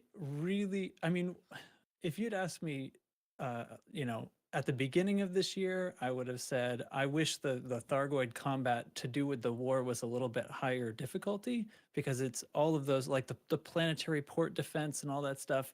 It's very cool, but there's like pretty much only Cyclopses there. So it's sort of beginner friendly, and that's fine. That has its place. But I don't think that's going to change either. And I can go fight Hydras if I want to. They still exist. So here's what I really want. I really want this Guardian AI salvation thing to pay off. I really want the Guardians to awaken, except they're somehow merged with Salvation, and he's like a third actor, and then we have to team up with the Thargoids. That's my Christmas list. I want to fight in a conflict zone against Guardians where the Thargoids are on our team for some reason, and I don't know how they'd work that out, but that'd be awesome. A great way to That'd be the last event of the game, right? And then they can close it down. I'll be happy. I'm hoping they don't close it down, but No, you know what I mean. But right. So right, I'm hoping they don't close it down, of course. But if they did that, I'd be like, aha, tied it with a bow. And if it had to close down, I wouldn't cry that much. Chef's kiss for the Right. the Salvation Mech Warrior, is it? The Right. Salvation, saga or whatever. Excellent, thanks. Scorb, welcome back. Well, thank you. So, I mean, apart from doing some fantastic videos this year, I mean, what has been? Have you had a highlight of the contents this year? Well, actually, yeah. I completely forgotten about, but not in a bad way, like it was boring or anything. But yeah, the Science Museum thing. I'd forgotten all about that. It's like that was so good. Like showing the game to people who perhaps never even seen it before, and they were playing it in this great place, the London Science Museum, and they were playing it in VR as well. They had the option of playing it in VR. And I got to talk to some really, really enthusiastic strangers who just loved science and loved the game. And they were blown away by the depth of it, like the fact that it was like, what do you mean? It's a one-to-one recreation of the Milky Way? No. And then the fact that you could fly anywhere. See all those dots? Yeah, you can go to any one of those. Really? I thought it was a game. Yeah, no, it's not. No, just a game, mate. Yeah. And I got to chat to them, and that was fantastic. And yeah, just like Alex saying, the meetups as well. The fact that we had ECM, that was fantastic. And then we had PitCon as well. Absolutely brilliant. To say that I have missed you guys doesn't even come close to how I miss this community. It's been emotional. As far yes, did a lot of work on videos. I did actually manage to put a video out fairly quickly, just a little goofy one. But yeah, so things to look forward to for next year. Because I don't do Thargoid conflicts and stuff like that. So all this stuff about the Thargoids, I'm also in the camp that it doesn't take anything away from the game, and I'm not going to take away anybody's fun. I don't particularly enjoy Thargoid conflicts, but you go at it, you have fun. That's fantastic. I'm glad that's happening. I would like to see some stuff happening with the rest of the game to kind of keep it fresh, but that's beside the point. Like the Thargoid stuff is really fun, and we get some great visuals. As for next year, I really, really want Frontier to be doing well. I want them to get past this difficulty that they're bringing through. And I wish everybody the best. I do have a long, long list of things I'd like to see, but I don't think it's the right place to go through that for me, not personally, because it's so massive. Yes. But that's just because I care so much about the game, and because I really want it to be. I want it to be like, oh dear, that went bang. I want it to be like EVE Online, right? Where that's a 20-year-old game. There is nothing to stop Elite Dangerous for being 20, 25, 30-year-old game when that comes, if they can keep the momentum going and keep it fresh. And that will keep players coming in, and it will make everybody happy. And it will keep this uniquely wonderful experience that we have that isn't like anything else. It's not like a normal shooter or a normal space game. It's Elite. It's completely different from everything else in the world. So I'll be really happy if that can keep going for another 10 years at least. But I really want Frontier to be in the place where they can make that happen. There you go. There's my bit. Excellent. Thank you for that. We'll move over. I don't know, Commander Beetlejude. How have you been, Jude? Hello, I'm all right, thank you. Yeah, so apart from some fantastic pictures that we've seen this year, what's been your highlight? I was thinking about this because I was thinking, well, is it the spires? Because the spires are beautiful. They are wonderful. And they're really atmospheric and you go into them. I was thinking, I was finding the getting into the maelstroms and then the first experience of being thrown back by the pulse. That's and finally seeing the enormous Titan within the center of it. That was pretty inspiring. But I think, when you made the unclassified relics, they were really fun. No, that's really tedious, isn't it? But I liked that it because it throws your dear? SRV in the air. It makes them go all green. That was Was fun. that this year? I don't know. I'm not sure now. Yes, I think it was. It Yeah, must because have been. yeah, That was yeah, great it fun. And was. the Titan stuff and the Spire stuff, that's really hard. It's really tested my abilities. I've had to learn new stuff. I've started to be more confident shooting at Thargoids, and I suppose that's different this year. But I don't know. Yeah, it's still really on the periphery of what I'm capable of, to be honest. I like it though. It's good. There's loads new in the game this year, actually, if you like Thargoids. I think. Yeah. Yeah. I mean, what are you hoping for next year then? This is really dull. I quite like the idea of there being a big old shake-up in power play and all of the Federation and the Empire losing their leaders and there being all big turmoil and I don't know what they're going to do. How would that impact a player though, apart from different stories? Don't know really. Actually, maybe that's really dull. No, I think It'd be different for you because power play would definitely be a. Yeah, I don't know. I mean, obviously, I want to see some sort of resolution to the like Scott was saying about the actually that wasn't us. It was Jay and Tax. It was about the Guardian AI salvation, you whatnot. That's obviously going to be somewhere in there, isn't it? Because they've been muttering about it. But yeah, I want to see what happens with the big mega powers because they're all due to change hands, aren't they? Okay. Oh, that's that. Yeah, because all the elections have now happened, and well, they're dropping hints for the emperor to procreate. That's a horrible image that just popped into my head. Even though I am part of a power play faction, but yeah. So at this point, I would like to introduce, and I hope he's listening. We have Kinetic Impulsor, otherwise known as Tony from the Guard Frequency. Are you there? Woo-hoo. Hello, how you doing, guys? Hello, welcome. We've got Jay and Trax here from like yourself over in the States, and the rest of us. Well, I'm afraid it's all us dental deficient Brits. I'm afraid. We're not going to start that one again, honest. But yeah. So I'm going around everybody in the crew, just asking them what has been their highlight for Elite Dangerous this year and what they're hoping for in the future. So it seems to be a good point to bring you in. Sure. I've been kind of listening to the last few minutes, and whoever said the Titan thing, that's yes, completely agree. Everything that the whole stepping out of your spaceship onto a barren, rocky world, the Neil Armstrong moment, everything that they were hoping for that and didn't really happen, the Titan was that.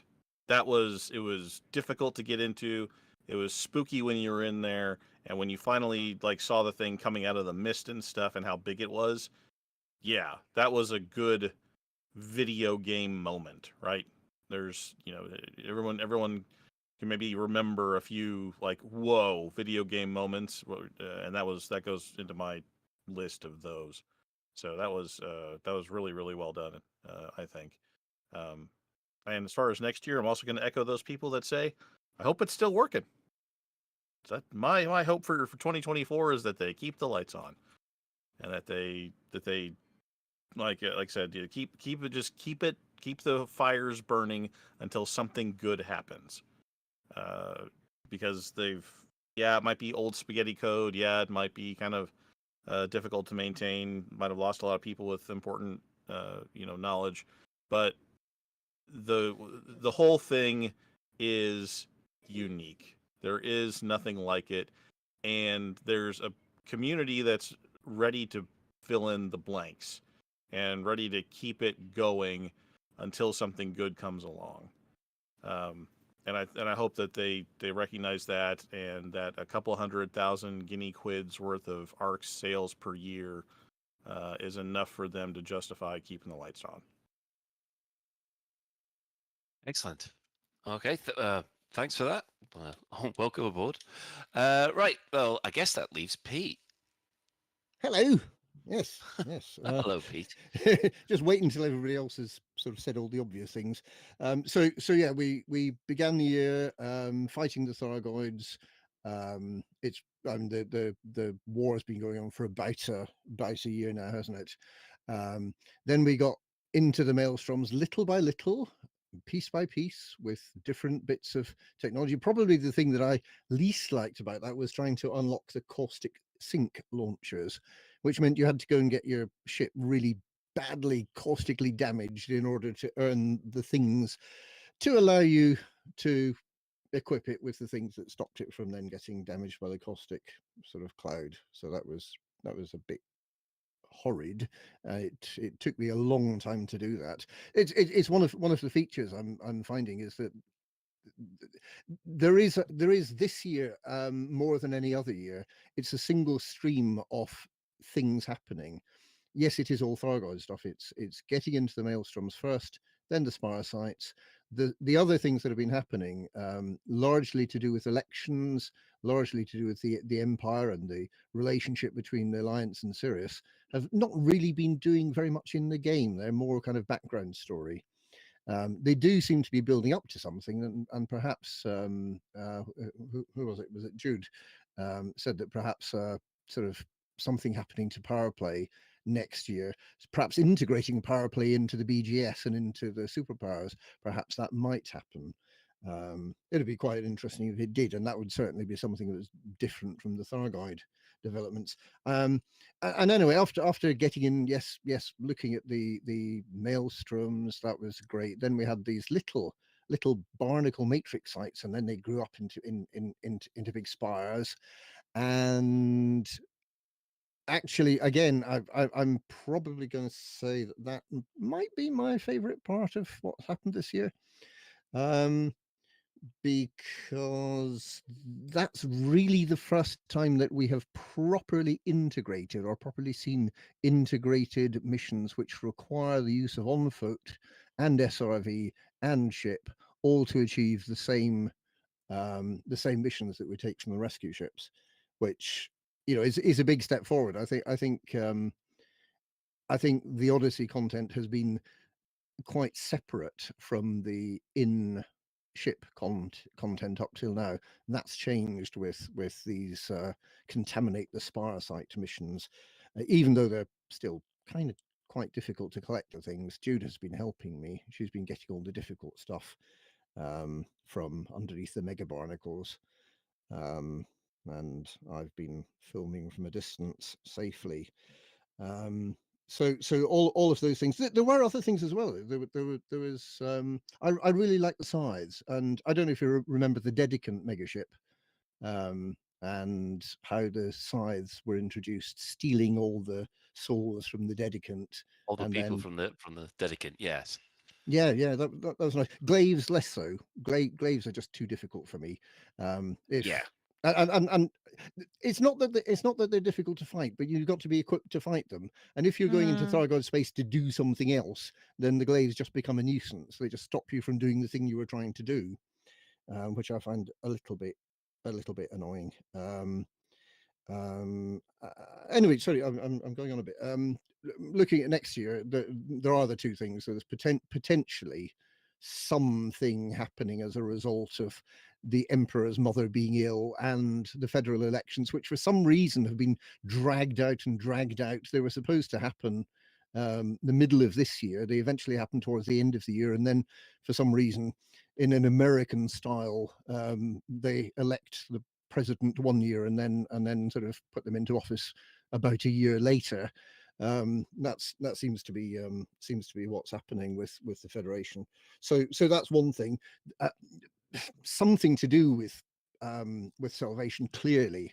That there have been so many signals that Salvation isn't dead. Salvation is coming back in some way. The fact that his consciousness is supposed to be in Guardian stuff, in Guardian sort of databases somewhere, that does rather suggest that perhaps he may find a way to harness the technology in a like Rantar did a little bit of this, of bringing in Guardian technology, perhaps perhaps Salvation can sort of go the whole hog and get us some sort of Guardian spaceships to fight the Thargoids with, or as Jan Trax said, perhaps we'll find ourselves sandwiched in between, Thargoids fighting from one side and Guardians fighting from another. Perhaps the Guardians really are just another sort of Thargoid. That kind of they're all going to come and sort of clobber us from either side, or perhaps just fight a war and we're just inconveniently in the middle. So there's lots of places the story could go. I'm just hoping the cadence of putting new stuff into game is kind of like every couple of months we get a new thing. So it's fairly sedate, and that's deliberate. It's so that people who are putting down the game and going and playing something else can come back and still keep up with the story and with the new developments. But as long as they keep doing that, I'm going to be reasonably happy for next year, I think. Excellent. Jane Trax. Yeah, and I'm glad Peter got to go last and clean up with all the insightful stuff. No, I feel like I came off saying it's okay to shut this game down now, but like, no, I love the game. I do want it to keep going.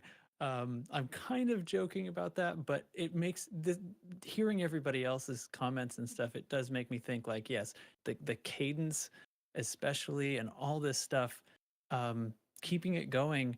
That means, I guess, on my list of things I'd like to see is let's start turning the crank on that money-making machine that is ARX, right? Because like fleet carriers are how old, and there's like no interior skins that can be bought. There's just so many things. Like there's all this stuff to decorate your desk in the room, and everything that players are talking about pretty much nonstop that they would love to spend ARX on is right there. On our show, we typically give them 3 to 4 great ideas every week. I mean, I'd like right. one of them, anyone, pick one. Objectively good ideas. Can we just like caveat and say it's objectively good and not necessarily good, only good in your eyes?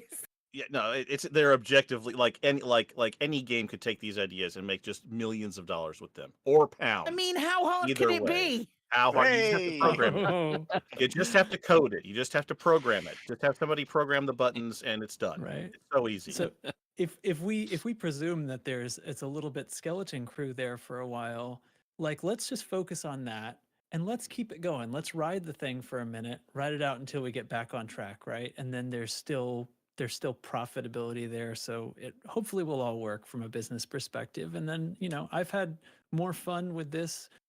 Fun per dollar, fun per pound. Nothing in my whole life has, or whichever unit. Nothing in my whole life has ever entertained me this much as far as games are concerned. Fun per pound, fun per dollar. So, anyway, cool. Scob. I just wanted to say that unlike JN Trax, I do not want the game shut down. No, that's not what I was going to say. I was actually thinking about Salvation. He did this whole thing with the Proteus wave and will destroy the Thargoids. And do you trust anything made with anything that he puts together after that? Absolutely the fuck not. No, I do not. I have made spaceships to help you to fight the Thargoids. No, get them away. They're going to kill. The insides are made of spikes and knives. No. But as well, Jane Trax did actually make a fantastic point, even in light of his previous faux pas. Now I don't trust you. But the whole thing about rightly, Frontier shouldn't be afraid to make money. They're a company. They have a product that costs money to run. Ramp it up. We don't mind paying. And you know what? If we don't like it, we won't buy that thing. Just put it out. We're paying for a service to keep running and for development costs to keep going. And if it's seen by the board as not being a very profitable game, well, that's on them. We're here like, we have money. I have some money in my hand. Like, we want to keep playing. Can I give you some money, please? Oh, but we don't want to charge them money. They might not like us anymore. Here is my... you get the point. Mm-hmm. That's what I have to say about this. And I do apologize for making you the butt of the joke. I did not mean it. Oh, how terribly polite. Alec. Yeah, on the fleet carrier arcs cosmetics things, I was thinking, even if you haven't got the resources to create new assets like carpets or whatever, I don't know. I think people would buy to have all the existing bobbleheads we've got. We've got plants and we've obviously got letters of the alphabet, and we've got sort of bobbleheads and little wobbling spaceships and things. Wouldn't you pay just to scatter a few of those around the desk in your ready room even? I mean, the exact same assets yeah. count. I String think lights. you would, wouldn't you? You just would. Scatter cushions. Well, Just give me fairy lights sure, everywhere. you could make scatter cushions, but what I'm saying is, even if they didn't have anyone around to create new assets, you could take the existing assets and literally just plonk them on the table in the ready room and charge someone How hard could it be? 2,000. I'm trying to avoid saying that twice in one show, but It's but all right. I'm just seriously, doing it for you, Alec. It's not a problem. I'll leave it hanging in the air. It is right there, isn't it? Models of my existing ship skins that I can put on my desk already made. I'd love that. I'd really Sure, love that. why not? Yeah, little miniature ship. Oh my god, just Well, shrink 'cause it down. How can it we be? have them as no, but we have them as bobbleheads. We have like mini ships with bobbleheads. So why Yeah, would that? Sure. Yeah. They just put the model in a different spot. It doesn't even have to wobble. We're all right with that. Every Planet Coaster asset, be able to put it inside your fleet. No, right, okay. Dinosaurs. That's a lot. Where are my dinosaurs? Where are my dinosaurs in my fleet carrier? They're all on the flight deck. Curse your sudden but inevitable betrayal, all of you. See, it needs to happen. Next, you'll be asking for us to have like these long brown coats or something. Well, now you say that. Yeah, I know. Princess Ashling throw cushions, says Ben. Body pillow, body pillow. I'll be in my You gotta have the body pillow. Unfortunately, yeah, that would be the big seller. Yeah. I want my blue-haired princess on my wall. If it keeps the light on, you can have the blue-haired princess anywhere. But no. That's no. No. Nah. I can't believe you reined yourself in there. I really can't believe you did I was that. like, you know what? It's not worth it. It is a good point, though, isn't it? That Elite is only ever going to be a successful game if it makes money. At the moment, Arcs is the only way to make money. This is not an original thought that I'm just about to say, but one of the things that I know was in some of the builds, and we never saw it come to fruition, was mission packs. If you remember, fully voiced mission packs with people like Ramtar kind of giving you a mission, sending you off to do something, and having all of that built into the game so that it would work as a seamless experience. Obviously, we have community created ones like Elite Dangereuse have very kindly done for us. But wouldn't it be lovely if you could sort of spend a couple of quid buying a mission pack and then go and do a mission which would just be for you, and you could kind of experience a storyline within the world of Elite Dangerous. I don't know how difficult it would be, but they clearly did look at it. I know. I think the only problem that I have with that is it's a danger of turning the whole experience from a sandbox into a theme park. Optionally, yes. Yeah, it's just I don't know. If it gives a certain kind of reward from completing that mission, then people will just farm the mission again and again and again like and again. Power Play. Well, the Power Play's got a bit more of a difference to it, but I do take your point about the actual rewards you get from that, because people don't take part in Power Play for that. Can I just for a moment just appreciate that zinger that Pete just used then? That was absolutely beautiful, and I want to thank you for it. Like Power Play. Mwah, chef's kiss. Tony, you want to come in there? Yeah, I think we need to take a closer look at that whole mission dynamic, because one of the things that's hard in Elite and has always been, but has gotten better over the years, is getting people into it, and the learning curve or learning cliff, as we've described it a few times, that it presents itself to the new player.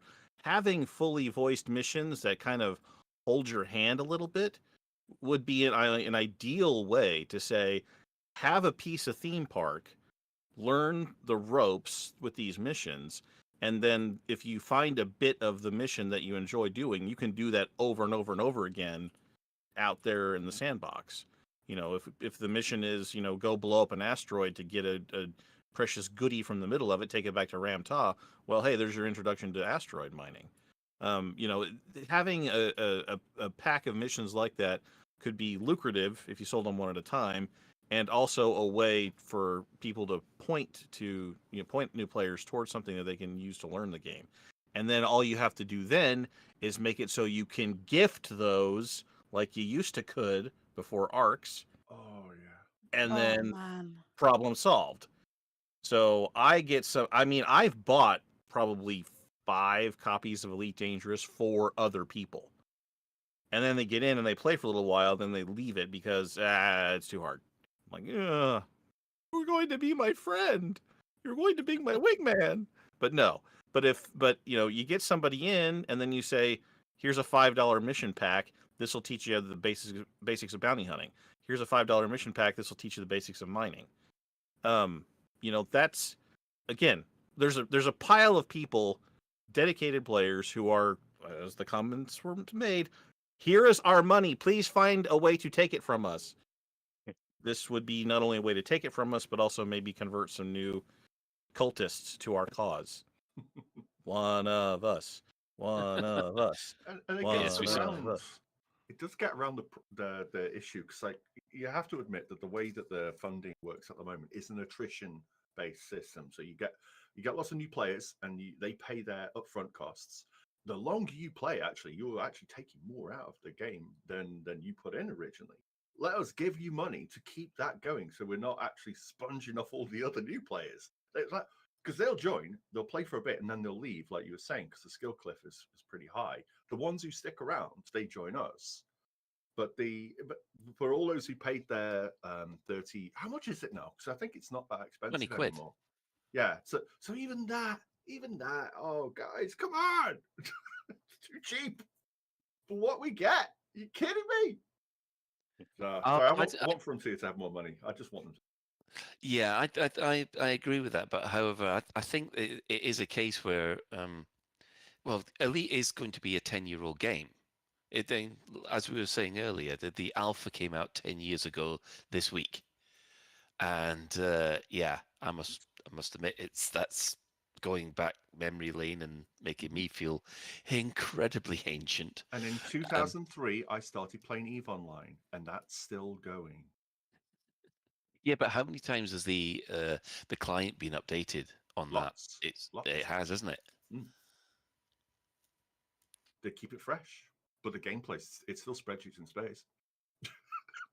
Yeah. I don't think we'll ever get away from spreadsheets and space in that one.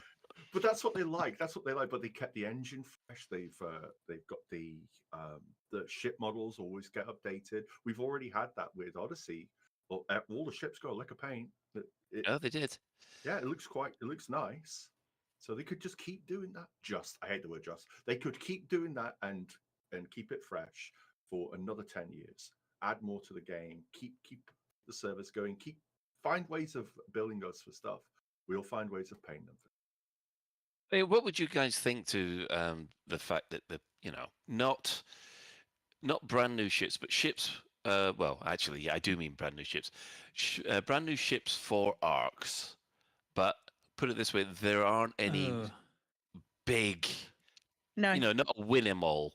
I was already gonna comment. Like the mission packs thing is that's a fairly traditional MMO model. But it is a huge departure from Elite. Now saying like buy ships I think that's way over the line. But mission packs is a little iffy for me. I was sort of being quiet, trying to be convinced, but I wonder about that. I don't know. It's a big departure. Both of these are kind of a big departure. I think as long as you don't get material rewards, like some kind of unique Right. reward when you buy your mission pack. I think as long as you don't get that, then it can never be pay to win. It's always going to be, well, here's just some extra content. Go out, have at it. If you want this kind of experience with these characters, there you go.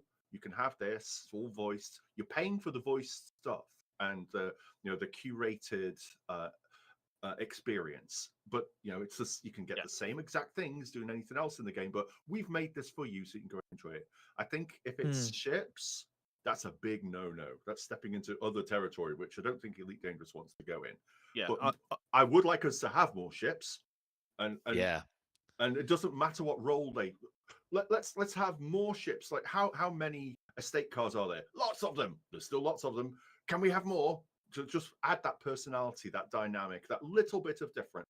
Just not just everyone's in a crate or a python or an anaconda. Yeah, I mean, I must admit that's what I was hoping for with the the Mamba. I was hoping that the Mamba would be the equivalent of the FDL, so that people could fly more than FDLs if they were doing PvP. But they can, and the Mamba's perfect. Here. I found it didn't turn fast enough. Well, no, but that's of course no. Yeah, don't. It goes really fast in one direction. It's perfect. And it's tough. Fly better, Colin. And it's pretty. Oh, it's so pretty. Oh, we will admit it's pretty. And it's got that huge cannon that comes out the top, and you feel like right next to your head, so you can really hear it. So you good. Can feel the bass. But I do want to talk about the rewards thing, because the folks on our show, one game that we kind of all have in common was Star Trek Online. And back in the day, people could make missions for it and in a tool called the Foundry. So players could make user-generated content. You'd play through a mission and you'd get a little reward at the end of it. Their time currency called dilithium. So there was every incentive to game that system so that you would show up for 5 seconds and then get the reward, which was basically designed for 30 minutes to an hour of gameplay. So they had to it became kind of a whack-a-mole or a warhead versus armor situation where they would make a change, somebody'd get around it, they'd make a change, somebody'd get around it. They can avoid that entire thing by doing what was suggested. Just make it the reward is the game itself. The reward is the content itself. You can't do this in Elite without these packs. Without these packs, it's just a sandbox. With these packs, you get a curated experience. If that's what you want, $5. It's like buying the comic book.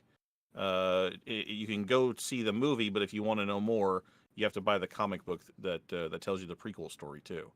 You just get more out of it. Yeah. Ben, I'm just thinking, how much would you guys pay for Frontier to rewrite ED and Odyssey, obviously, and Horizons and Beyond and all that? Rewrite everything in Unreal Engine 5.3. Take my money. Yeah, $1,000. Yeah, I'm just thinking, so you can pay mine for my share. I'll pay Sidekits. I'll pay Sidekits. Cheers, lads. Take my money. Thanks, lads. Appreciate it. I'm just thinking the newest versions of Unreal look amazing. They should be able to scale for Elite. We'd be given make VR easier. It makes does the VR stuff. It's also got all of the latest rendering techniques and things. Yeah. So modern hardware is not going to be as upset with it. Mm-hmm. Plus, I'd imagine more people probably know Unreal than Cobra. Now, I'm not even remotely pretending this is an easy job to do. So wait a second, Ben. Are you not saying how hard can it be? Just to clarify. Yeah, I am 100% not saying that. Let's just throw some justs in there. It'll be fine. Yeah. No, studios that own an engine do not pay for engines. Yeah. Yeah. Me and Scott were discussing this earlier, and I'm there going, you think you could rewrite that in 2 years? No, you must be joking. You could get to alpha in 2 years. Yeah, I'll wait. Yeah. I'm just thinking if are doing it, we'll wait. Yeah. And, you use it as an opportunity to increase the level of details and put... I would be begging them I'd be offering sexual favors and they'd be refusing them for them Oh, to use this as an opportunity to also give us interiors and ships. And as we were saying with Nanite, you've got the whole going from like sub-millimeter up to size of a galaxy. Yeah, auto LODs. Yeah, and that would be so cool. Just running, I would pay so much money for the ability to run around my Cobra. I don't even give a shit if I don't have anything to do with it. I want stuff to do in it, but my God, I would love to explore my Cobra. And then, of course, you'd get your Purple Princess Ashling Duval bedsheets. Lovely. I see where this is going. Yeah. Exactly. I don't want to see where it's going, to be honest. I don't want to see Bosch's bedsheets. There's no boxes of tissues in the cockpit this time. Oh, it's in zero G as well. Oh God. God, zero G. It's like, did you open a yogurt aggressively? Yeah, that's not it's the yogurt. Sidewinder that's got the box of tissues in it, isn't it? Sure, one Did you want to serve yogurt aggressively? Just to would that explain your suit size? Oh my God. Various yogurt cultures on your suits. Okay. Gentlemen, let's move on to Jay and Tracks before we really get grossed Although out. it's hard to reel in my group. Jeez. Musty. You know how Matthew Mercer has real trouble sometimes in Critical Role? He's got nothing on this lot. Apparently not. JN Tracks. So somebody said mission creation tool, and that's really interesting for keeping a game going for a long time. I'm not sure if I have like a lot to say about it, but like that is a humongous thing. And I do worry a little bit about the rewards because missions in this game do provide like material rewards. So I don't know if there'd be bounds with which you could control that so people can't just make their own missions that pay out 5 biotech conductors or whatever. But for the sake of doing something that's fun, just for like the story based stuff, having tools like that. I mean, I played X-Wing when I was a kid, and eventually I can't remember which version or which sequel had mission creation tools. And then we watched X-Wing Alliance. Yeah. And then we watch Star Wars Squadrons come and make a pretty good, $20 game and absolutely fumble the ball at the end by not putting in a mission creation tool, which would have made that a 15-year-long game. Right there. That would have been it. Mission creation tool, job done. But instead they just put in, multiplayer lobbies and then walked away. Would it be okay if I gave you a brief oral history of what happened in Star Trek Online? Is that okay? Because it's an instructive thing. Star Trek Online was developed by Cryptic Studios, who started out as an independent studio. Then they were bought up by Atari, and then Atari stopped spending money on them. And for a couple of years, there was nothing to do in Star Trek Online except Foundry missions. And even after they got bought out again by Perfect World and went free to play and more money invested in it and all that kind of stuff, between times, there was still Foundry missions. That really just kept things going for a long, long time. And yeah, it can breathe life into a game or keep one on life support while better things come along. Yeah, I think the only problem that I've seen with mission builders is that normally they spend a lot of time checking to make sure they don't break any rules. Well, yeah, that was always a problem, but I mean they had a pretty airtight EULA, and basically things got pulled as soon as there was any complaint about anything.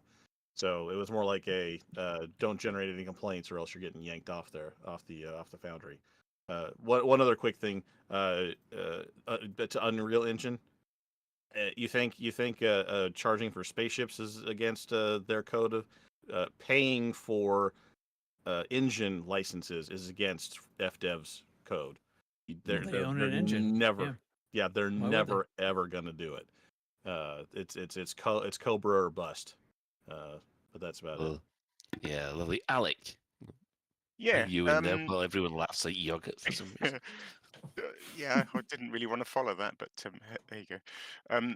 Yeah, mission creation. I mean, it's a nice idea, but there's just a huge moderation issue with it. I mean, Frontier won't even let us write Galnets these days because they had to spend so much time reading all the hundreds of submissions, and so with mission creation, I kind of feel like the out of game solution that Elite Dangerous is doing is maybe a good way to go with that, because then you don't have to worry about moderation, and Frontier don't have to do shitloads of work every week to translate it into 100 different languages and make sure that it's doesn't contain, racist whatever. So I think mission creation is a great idea, but I think it's really problematic to allow people to do that in game.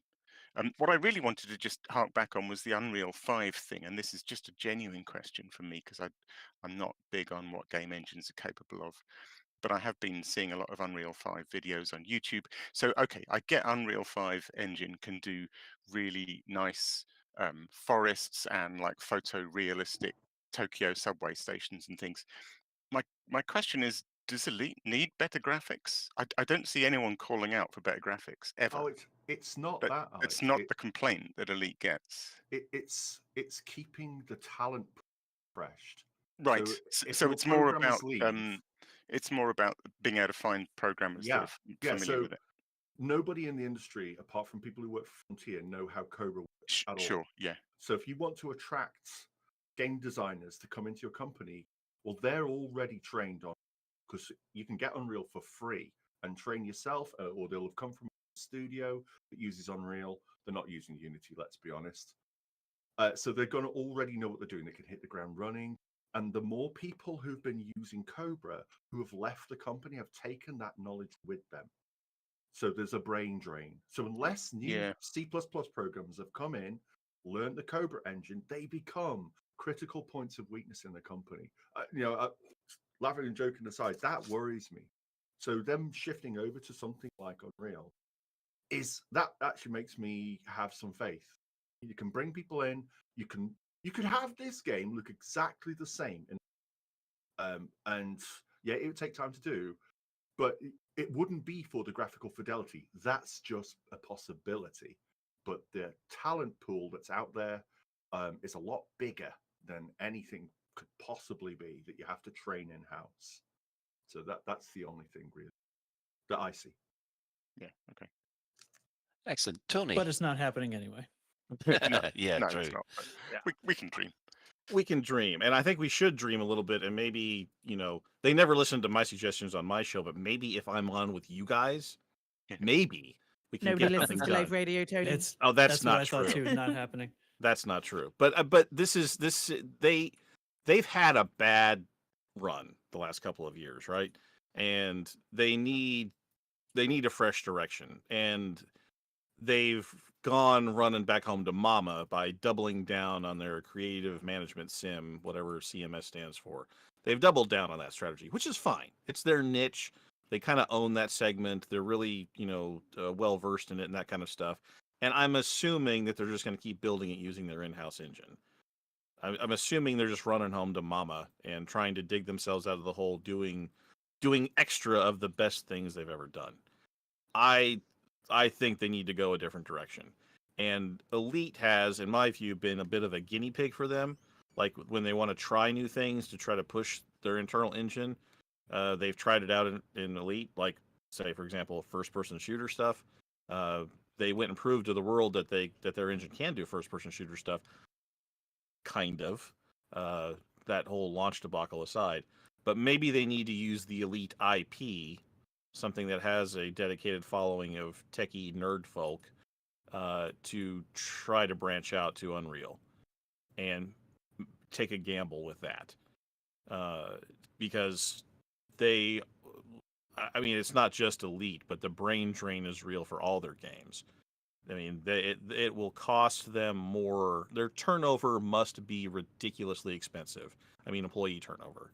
I mean, every time they bring someone on or lose someone, that has got to be a humongous blow to them every single time.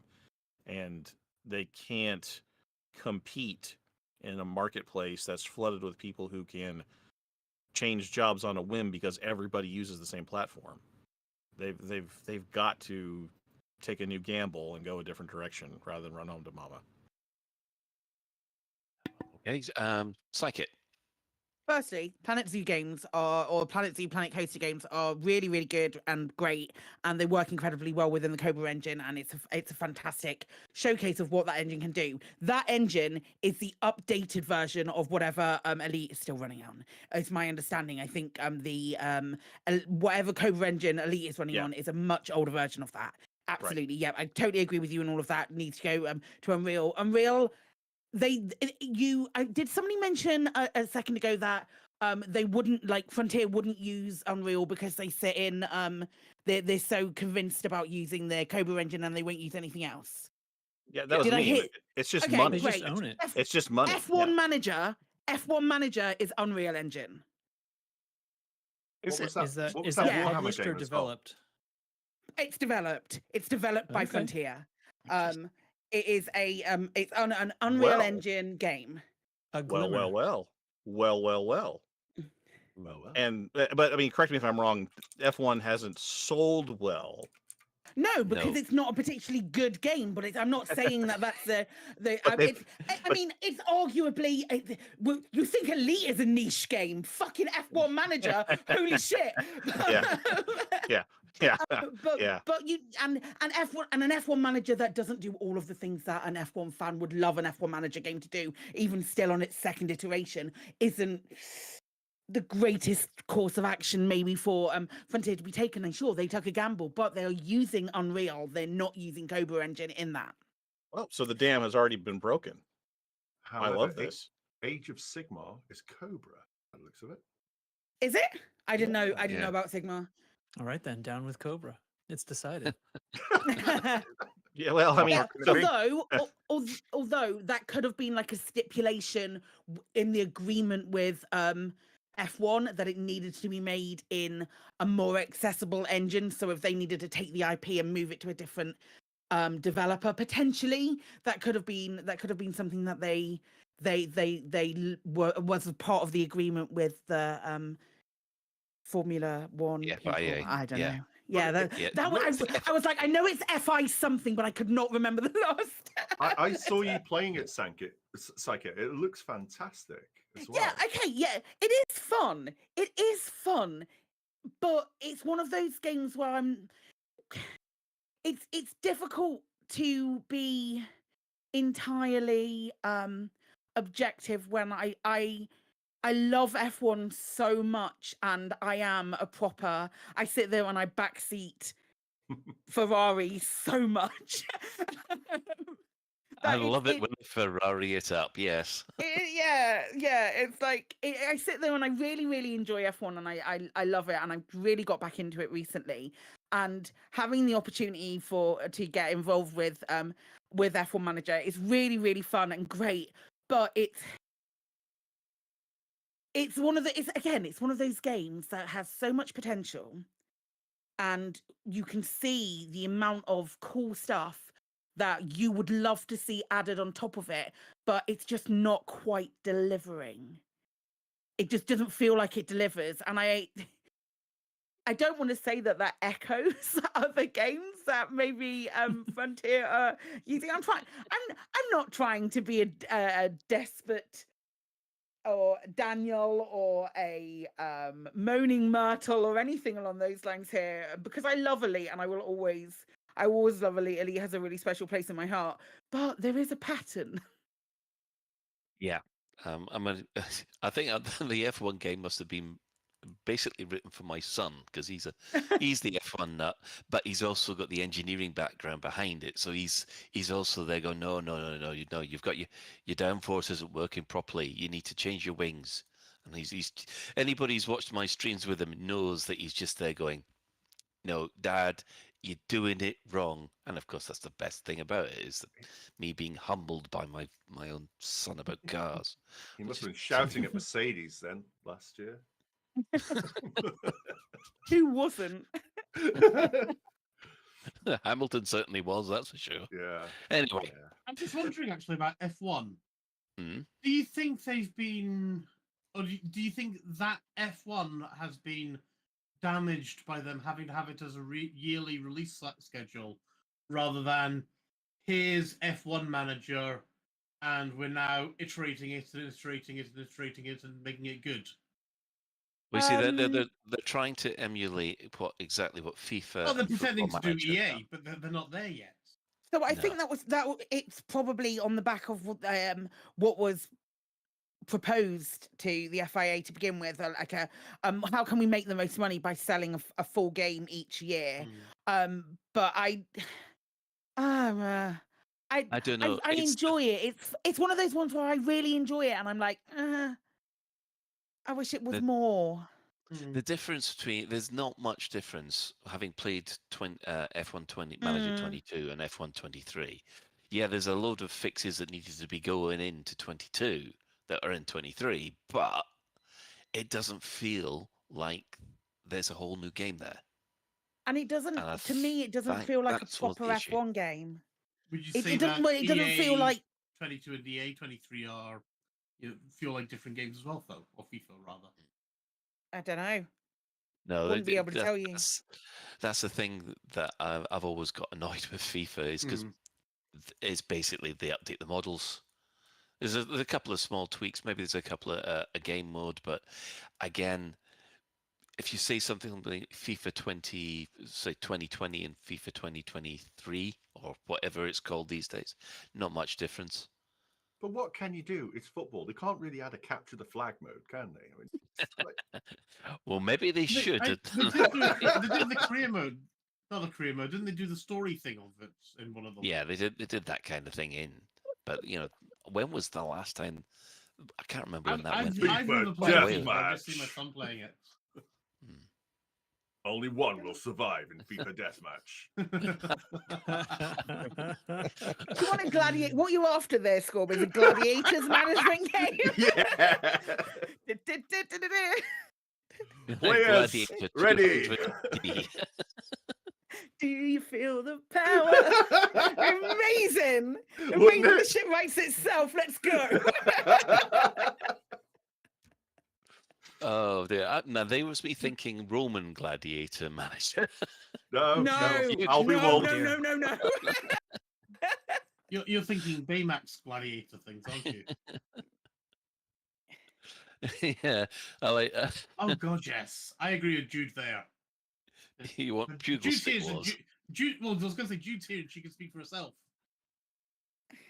I could, but you were talking about Formula One, and I know nothing about cars.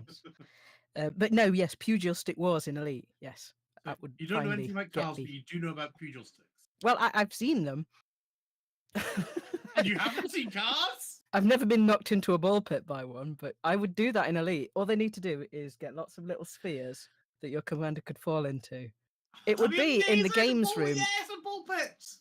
On it the should station. rather be right here in the bar. Yeah. Yeah, in the bar. Cool. Yeah, load you ball pits. Pugil Sticks on a far-good spire landing platform. Well, during the station, you stand on the platform, you get Pugil Sticks. They're far too big.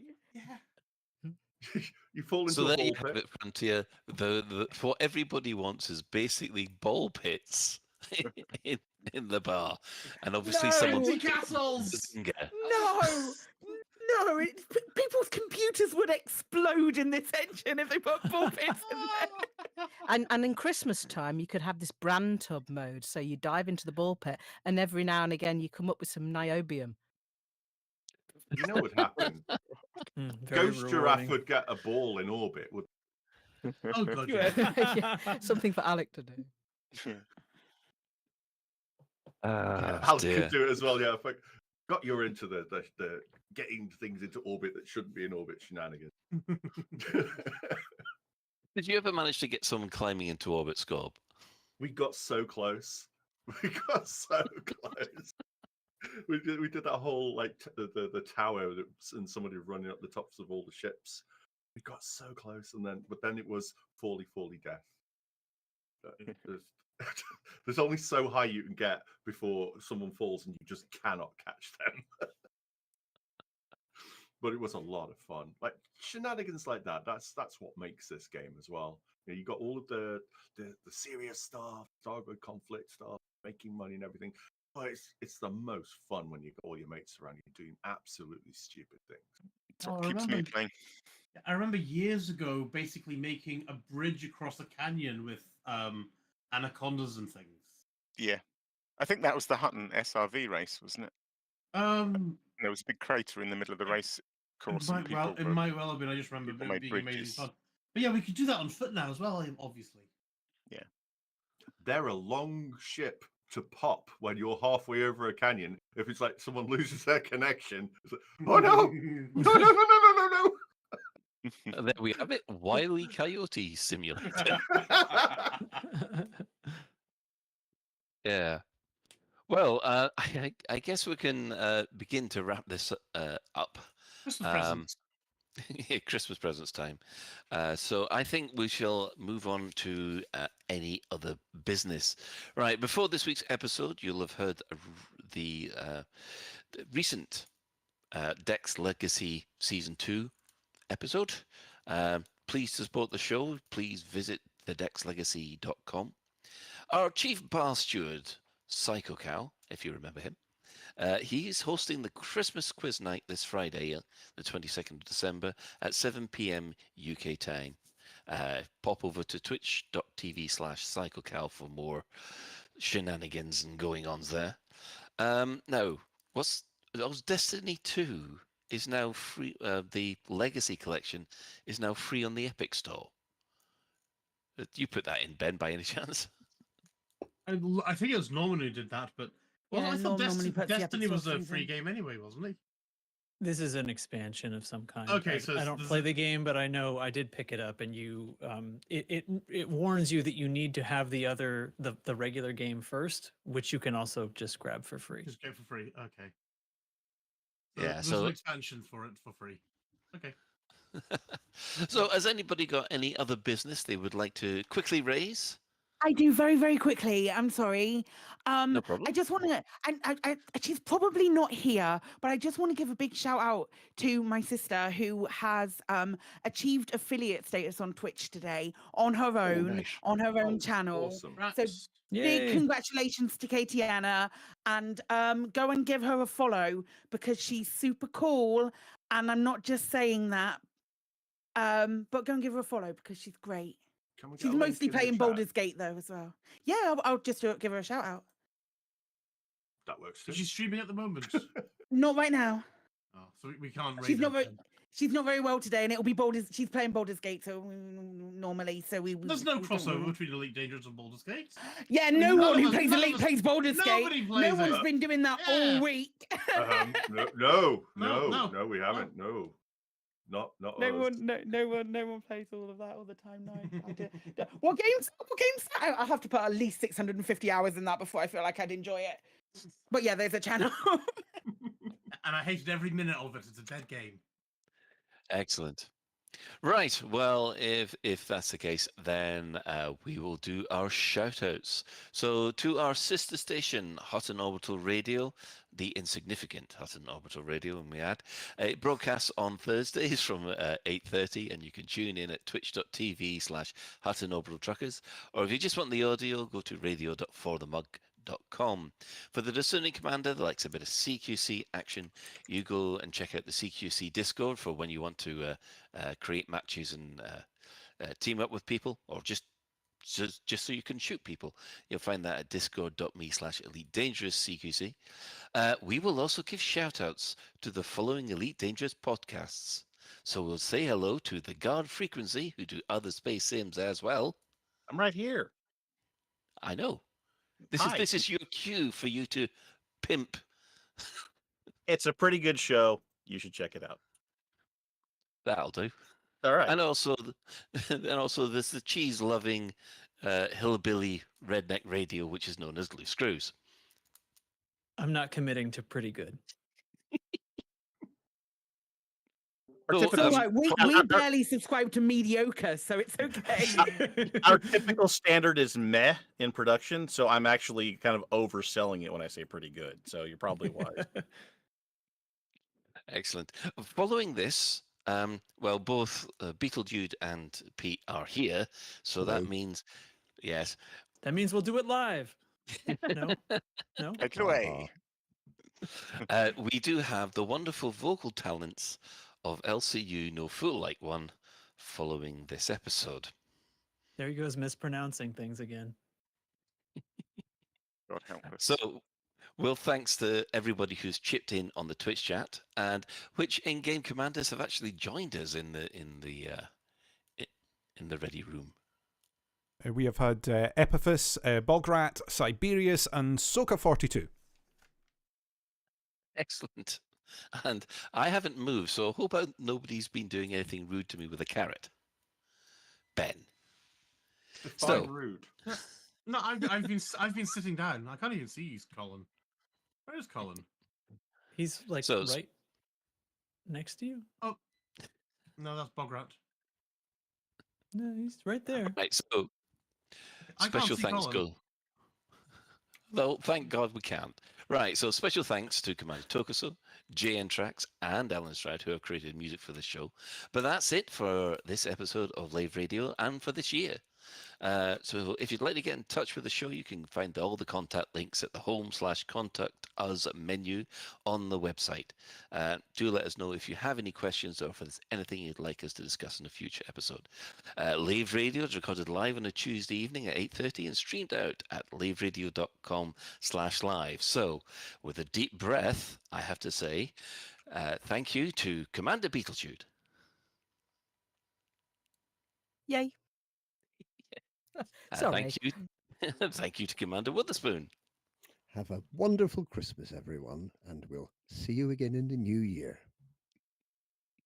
And thank you to Commander Ascobius. Everything still hurts. Thanks for having me on, guys. It was Commander JN Trax. Thank you guys. Great fun. And of course, the lovely Tony, otherwise known as Kinetic Impulsor. Thanks for inviting me on. It's been a lot of fun. Glad to have you all. So, as usual, we will say thank you to Commander Edelweiss.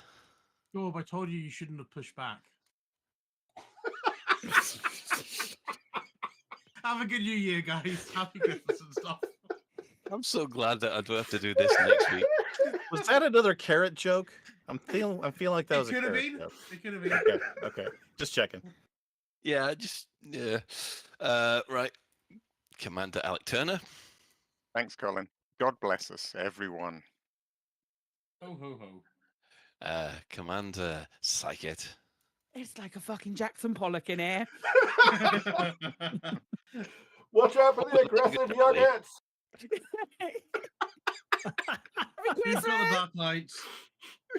And of course, special thanks goes to the Chris Mark IV, who's been tying this all together in the background. You're welcome. So, until next time, Commanders, fly safe. And if you can't do that, fly dangerous.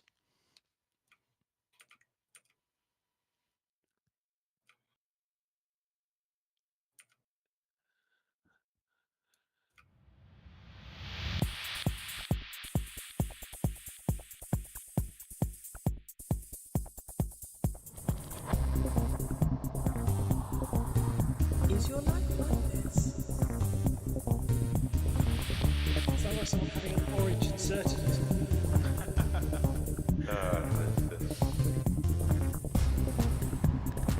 You need a safe word. Space can be low.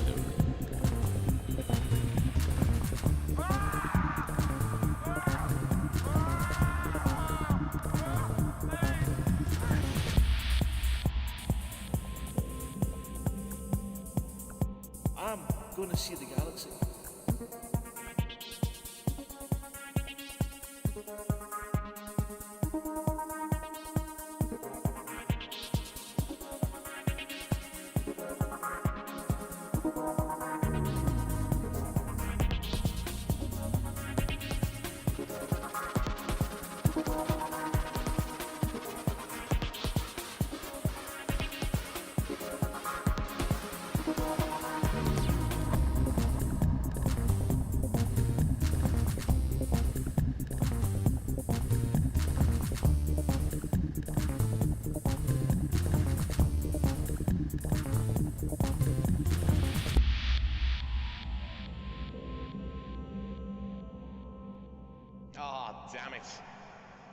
guys. Hold the fort for 2 seconds. I'll be right back.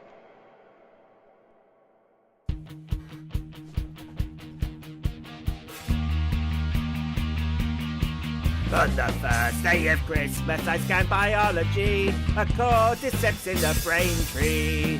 On the second day of Christmas, I scanned biology, 2 anemones and a cordyceps in the brain tree. On the third day of Christmas, I scanned biology, 3 receptor umbrox, 2 anemones and a cordyceps in the brain tree. On the fourth day of Christmas, I scanned biology, 4 fumarola, 3 receptor umbrox, 2 anemones and a cordyceps in a brain tree. On the 5th day of Christmas, I scanned biology, 5 bark mounds, 4 fumarola, 3 receptor umbrox, 2 anemones and a cordyceps in a brain tree. On the 6th day of Christmas, I scanned biology, 6 cactoidovermis, 5 bark mounds, 4 fumarola, 3 receptor umbrox, 2 anemones and a cordyceps in a brain tree.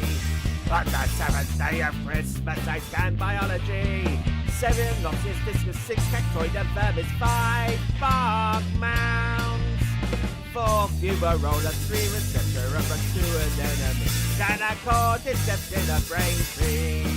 On the 8th day of Christmas, I scanned biology, 8 sussex ventures, 7 noxious discus, 6 cactoidovermis, 5 bark mounds, 4 fumarola, 3 receptor umbrox, 2 anemones and a cordyceps in a brain tree.